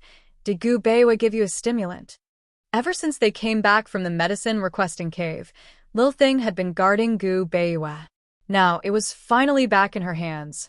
Inside the room, Long Fei Yi heard Lil Thing's voice and was puzzled. What's that mouse called? It should be the Princess Consort. Gu Beiwa knew Lil Thing better than anyone else. Just like Lil Thing, it knew young master better than anyone else. Long Fei Yi left without another word. Gu Beiwa smiled faintly. He carefully cleaned up the teacup that Long Fei Yi had used. When Han Yunxi carried Lil Thing into the room, she didn't see any trace of Long Fei Yi. Greetings to the Princess Consort. Gu Beiwa was always so gentle and modest. Even if he couldn't stand up, he still remained seated in his wheelchair with his hands clasped in front. Han Yunxi always ignored his respect. She sat in Long Fei Yi's former seat and poured herself some tea. Since when did you like drinking tea? In her impression, he'd always been drinking tea by himself when she came to see him. I've got more free time than before, Gu Beiwa smiled. You won't be free from now on, will you? The people who want to make appointments with you can line up all the way out of the city. Han Yunxi smiled back. She always felt so comfortable when she was with him. She couldn't help but smile, and even her fretful heart would calm down in an instant. They'd barely spoken when Lady Hellion and little Er's voices came from outside. Yunxi, you're here? You made us look for you. Big sis, you're finally back. Is my master back too? It was rare for Gu Beiwa and Han Yunxi to have some alone time together, but Lady Hellion and little came to find them. Wasn't this too much of a coincidence? Gu Beiwa's eyes flashed with helplessness, but it was nothing more than helplessness. Very soon Lady Hellion and little came in. Lady Hellion was still as beautiful, graceful, and charming as ever. Long time no see, little He'd grown up. Han Yunxi remembered that when she'd saved him at the Han estate, he was only a 6-year-old child. Now he was almost 10 years old. He wasn't as delicate as before, but his temperament was still clean and clean. Those clear black and white eyes looked even more stubborn than when he was young. As soon as he saw Gu Beiwa in his wheelchair, Han Yuni almost burst into tears. They all knew about Gu Beiwa's injuries. Gu Beiwa didn't say a word, but called out to him. Han Yuni sniffled a few times and held back his tears. Master, when will you get better? I'll be fine after resting for more than a month, Gu Beiwa said honestly. Lady Hellion was also very concerned. Dr. Gu, if you need any help, just let me know. Don't be shy. Gu Beiwa responded with a faint smile. This topic was a bit heavy, so Han Yunxi changed the topic. She smiled and said, when did you start calling him master? Dr. Gu officially accepted me as his disciple a long time ago. Big sis, I'm not going to medical school to take the exam. I'll focus on learning from master and go when I'm older. Little seemed to have matured a lot. You're sensible now. Come here, let Big Sis give you a hug. Han Yunxi was very happy. Unexpectedly, Han Yuni stood rooted to the ground with an embarrassed expression, and his ears were a little red. Oh, this child knows the difference between men and women. Han Yunxi laughed. Children in ancient times matured early and expressed their feelings in a different way. No wonder little was shy. Come here, I won't molest you. Don't worry. Han Yunxi smiled and beckoned with her finger. Only then did little dare to go over. Han Yunxi ruffled his hair and asked, What rank are you now? Although he wasn't going to medical school to take the exam, he could still use the medical school's ranking system as a reference. Han Yuni was about to happily answer when Gu Beiwa said, A third-rank doctor's ability, including temperament and experience, can barely reach the level of a second-rank doctor. Little remember, medical skills are only a part of being a doctor, not everything. Yes, this disciple will remember your teachings. Little I was very obedient. Dr. Gu will be staying in Pill Fiend Pharmacy from now on. You have to learn from him, understand? Not everyone has this opportunity. Han Yunshi said seriously. Little hurriedly said, Big sis, when I become a divine doctor, I'll also be Pill Fiend Pharmacy's resident doctor. Okay? I'll go wherever you want me to go. So you're learning medicine for me? Han Yunshi didn't know whether to laugh or cry. Han Yuni was very serious. Of course. Big sis saved Er's life. When Er grows up, I'll protect Big sis. Although Han Yunshi didn't need this kind of protection when she heard this, she couldn't help but want to pull little Er into her arms and hug him. It was too heartwarming. Little when you grow up, you have to protect your mother, wife, and children. You're learning medicine because of your talent and interest. You have to learn to cure illnesses and save people. Do you understand? Han Yunshi instructed seriously. Little hesitated for a long time before muttering, Then can I protect Big Sis as well? Of course you can. Han Yunshi readily agreed. However, Mrs. Helien's eyes didn't have their usual kindness, but were filled with complicated and worried.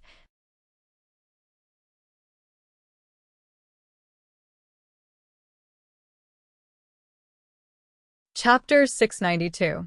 If it wasn't for Han Yunshi, Lady Helien and Er would have been chased out of the house by Lady Su long ago. The Han family owed Han Yunshi so much, but Han Yunshi still tried her best to protect their most talented son, even when she couldn't even protect herself.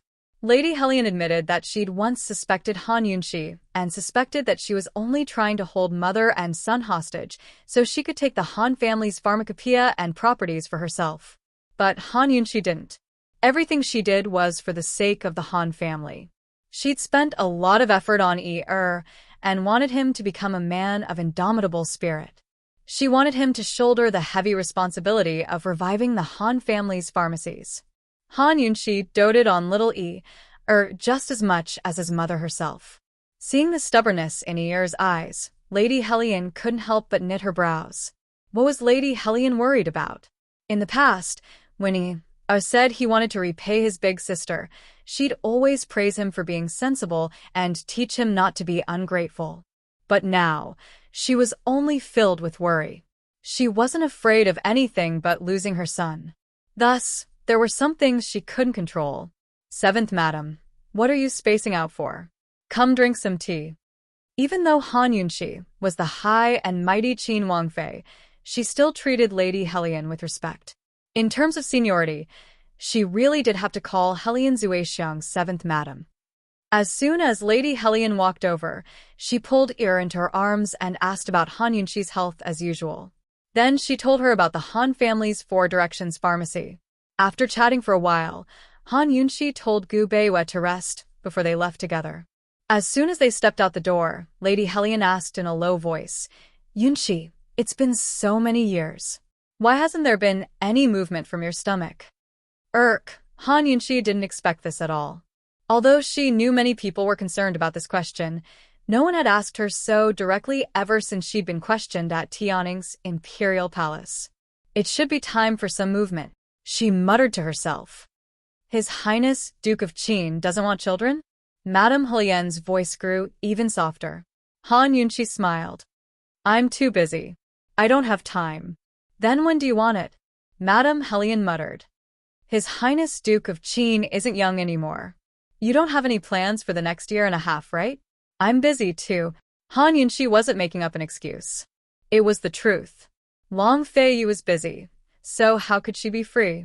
In 2 days, she had an appointment to save Grand Concubine and in a few days, she had to prepare to ascend Celestial Mountain. Both were dangerous affairs, but she had been working hard on cultivating her poison storage space, hoping to break through to the 2nd or 3rd level as soon as possible. She hoped to be of help to Long Fei Yi. She didn't even have time to fall in love, so where would she find the time to have children? Thinking of this, Han Yunshi smiled. What are you laughing at? Madame Helien didn't understand. It's nothing. You guys go ahead. I'll go find Ling. Han Yunshi said. But Madame Helien didn't leave. Yunshi, there's chaos in the north. You guys won't be leaving this time, right? South Ning is such a nice place. Don't keep going to dangerous places. I'll go wherever Long Fei goes. There's no danger with him around, Han Yunqi teased. She wouldn't tell anyone else about her trip to Celestial Mountain. A married daughter is like spilled water. Madame Helian was helpless, but little Yi was delighted. That's right.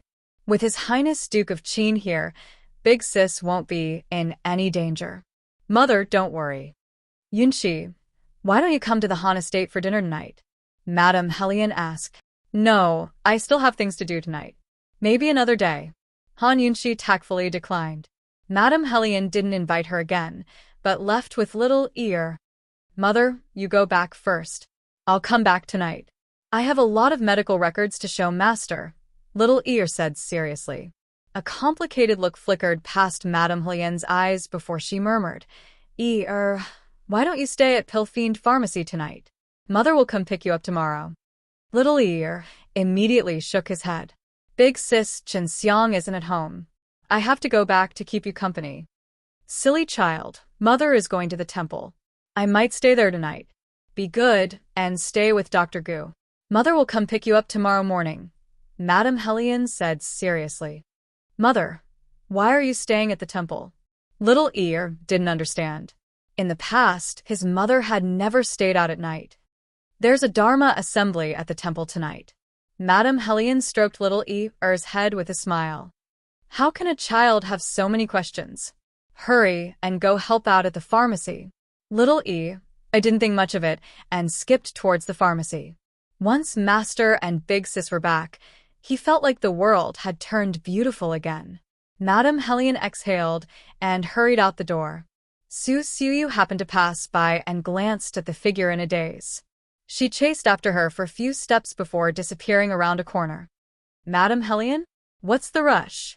Are you in a hurry to reincarnate? She muttered to herself. Su Xiaoyu also went to the pharmacy and saw Mu Ling, personally checking the herbs.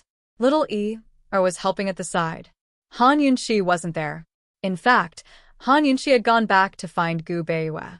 She had said that Gu Beiwei wanted to rest to send Madame Helian and little away. When she returned, Gu Beiwei was still brewing tea. Only her cup was left on the table. Obviously, he knew she would come again. Dr. Gu isn't a counselor but a doctor. What a pity. Han Yunqi joked.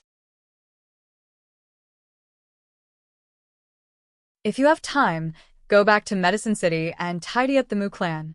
Don't let Lady Lianxin find you. Mu Ling's bright eyes immediately dimmed.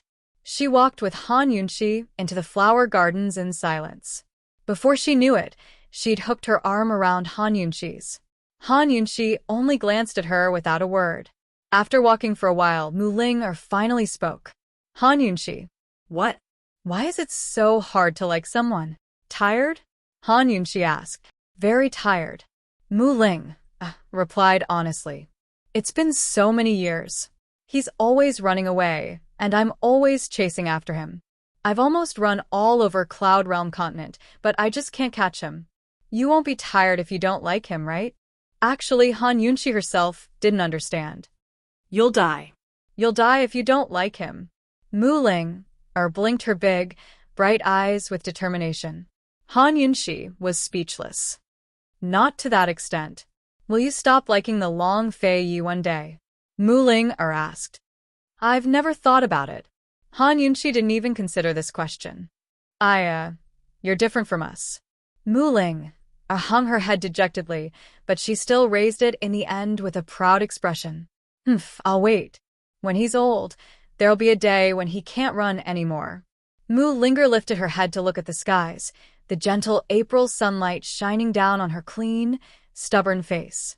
Her heart was as firm as gold, her eyes sparkling as her lips quirked up. She was in the prime of her youth and beauty. Gu, Ling, I will wait for you until the end of time. I'll wait until the seas turn blue.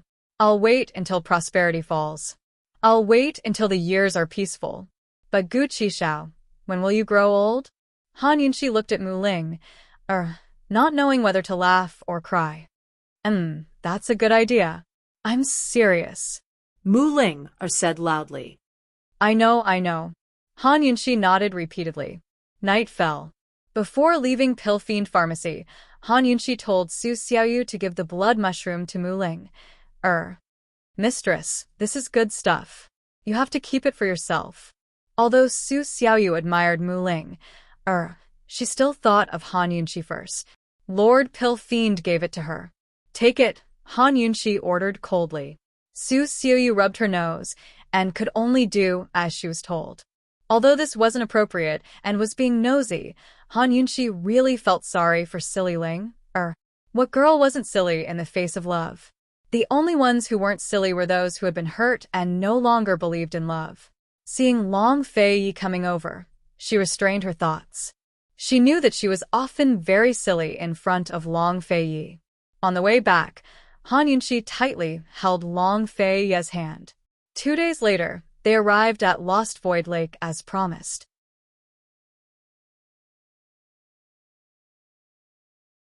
Chapter 693. Lost Void Lake was a rather mystical place. It was located in the forest north of South Ning County. There was only one path leading to the lake, and it was covered in white fog all year round. Once one stepped in, it was extremely easy to get lost, so it was called the Lost Path. However, as long as one passed through the Lost Path, one would feel as if the clouds had parted to reveal the moon. One could see a strange lake. There was a lake in the lake, and from afar, it seemed like the lake was hollowed out, so it was called the Empty Lake. There were many ferocious beasts in the forest, so people rarely came to this place. Long Fei Yi and Han Yunxi rode their horses here, but they dismounted before reaching the Lost Path. It was noon, but the entire forest was gloomy and cold, like an otherworldly place. They saw that both sides of the Lost Path were planted with parasol trees, and there was a straight path in the middle of the trees. The white fog on the path was relatively sparse, and they could barely see the road. On both sides, it was a vast expanse of white, like a sea of clouds. Along the way, Long Fei Yi and Han Yunxi talked about the strange scenery here. Han Yunxi paid attention. She activated the detoxification system from afar, but it did not detect any poison. Nature was great and awe-inspiring. Many natural phenomena could not be explained. Han Yunxi stood at the intersection. After confirming that the fog was not poisonous, she enjoyed the beautiful scenery of the Lost Path with great interest. It's too despicable to find such a place. She sneered. The robbers would definitely set up an ambush on the Lost Path. Long Fei Yi held her hand, their fingers intertwined tightly. He said in a low voice, "Be careful. Don't worry, leave this part of the road to me." Han Yunxi liked the white fog too much. She took out 2 pills, one for herself and the other for Long Fei Yi. Then she held Long Fei Yi's hand tightly. Long Fei Yi, I'll protect you on this part of the road. Do you trust me? I do. Long Fei Yi knew that Han Yunxi used poison. The path was long, and there must be many ambushes. The enemy was in the dark, while he was in the light. He had originally planned to spend a long time on this path.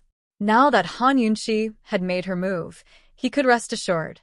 Even Jun Yixia, who came from the 100 Poison sect, could not escape from Han Yunxi's poison. Who else in this world could be lucky enough to survive her poison? They really had to thank the person who chose this place. Otherwise, a powerful poison master like Han Yunxi would be useless. The two of them held hands, and their figures were quickly submerged in the white fog. How much did Long Fei Yi trust Han Yunxi? Other than holding her hand tightly, he was very relaxed. It was as if he was not here to negotiate, but to take a stroll. Han Yunxi was the same as him, relaxed and content. She had absolute confidence in her poison techniques, not because she was conceited, but because she was confident. At first, the surroundings were silent, but soon, waves of wails could be heard. There was no doubt that the ambushing assassins had been poisoned by Han Yunxi, and the poison was taking effect. What poison? Long Fei Yi asked. The most common poison for abdominal pain. Han Yunxi smiled. Not ruthless enough. Long Fei Yi gave an objective evaluation. There is no antidote for this poison. It must be in continuous pain for 3 days and 3 nights before it can detoxify itself. Moreover, this kind of pain is not painful enough to kill people. Han Yunxi asked jokingly, "Why don't you give it a try?" "No need." Long Fei Yu was very serious, but he still gave an objective evaluation, living a life worse than death. Very good. In fact, he thought that once this woman's poison techniques were put to use, it would be a fatal blow. Han Yunxi saw Long Fei Yu's cold and solemn expression and couldn't help but laugh. Long Fei Yu's hand immediately tightened, but Han Yunxi continued to laugh. Long Fei Yu didn't say anything and pulled Han Yunxi into his embrace, pressing her face against his chest. Han Yunxi's face was almost squashed, and she couldn't laugh at all. Although the white fog was everywhere, they could still barely see the road ahead. Han Yunxi had dealt with the ambushing assassins, and Long Fei Yu was responsible for leading the way in a straight line. At this time, at the end of the path, by the empty lake, 2 women were standing side by side, one old and one young. One was dressed in white like a fairy, the other in black like a demon.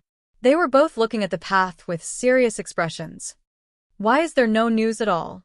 The young woman was clearly anxious. "What's the rush? This madam has set up an inescapable net.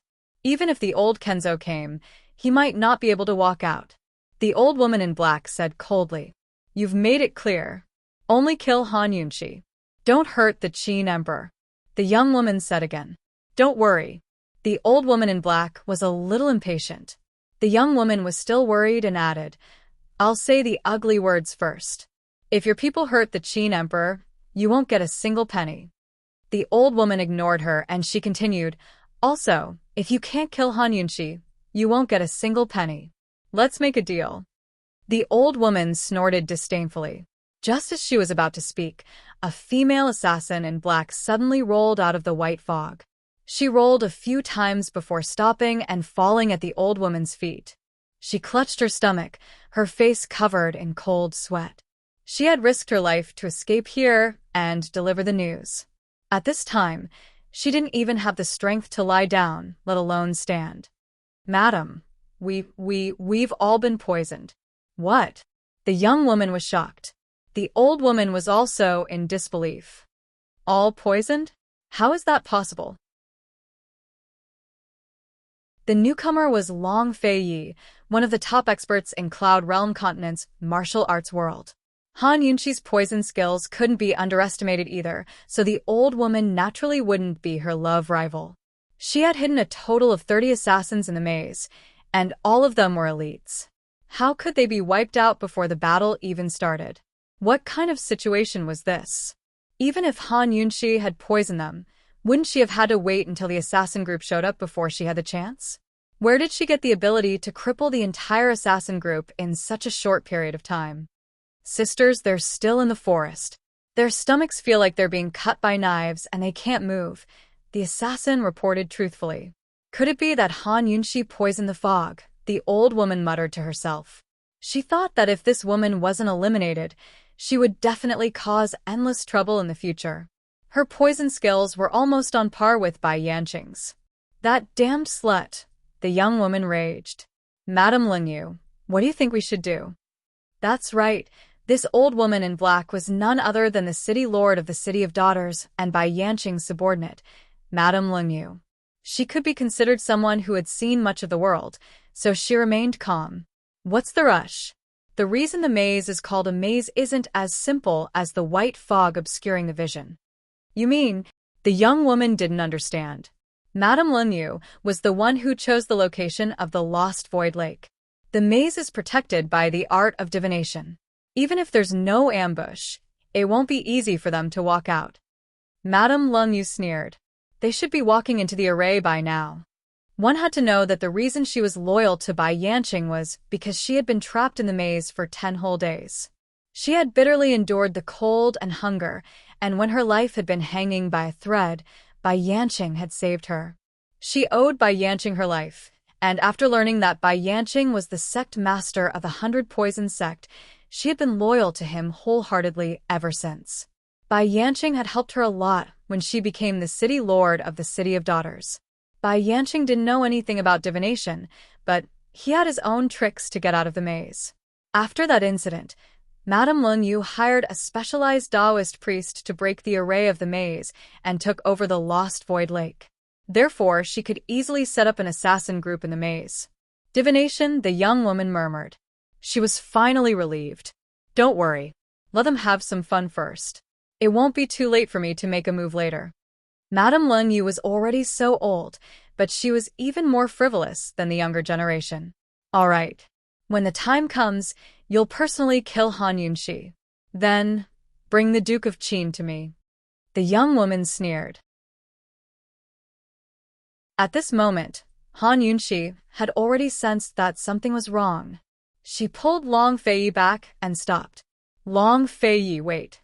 We just passed by this place. Long Feiyi didn't understand. The path is straight. There's only one path, and there are trees on both sides. If they walked into the forest on both sides, they might get lost.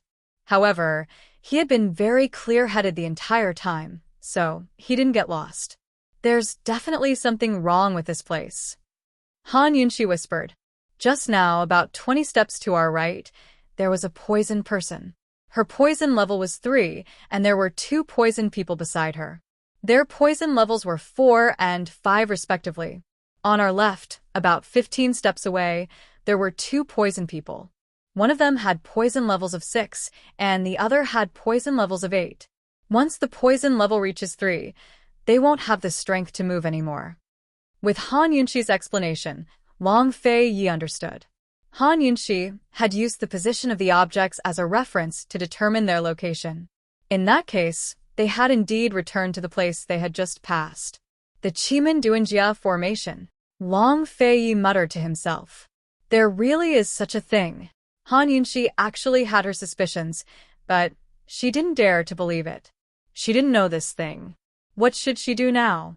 Long Feiyi, do you know? Someone will know. Where's the closest assassin to us? Long Feiyi whispered.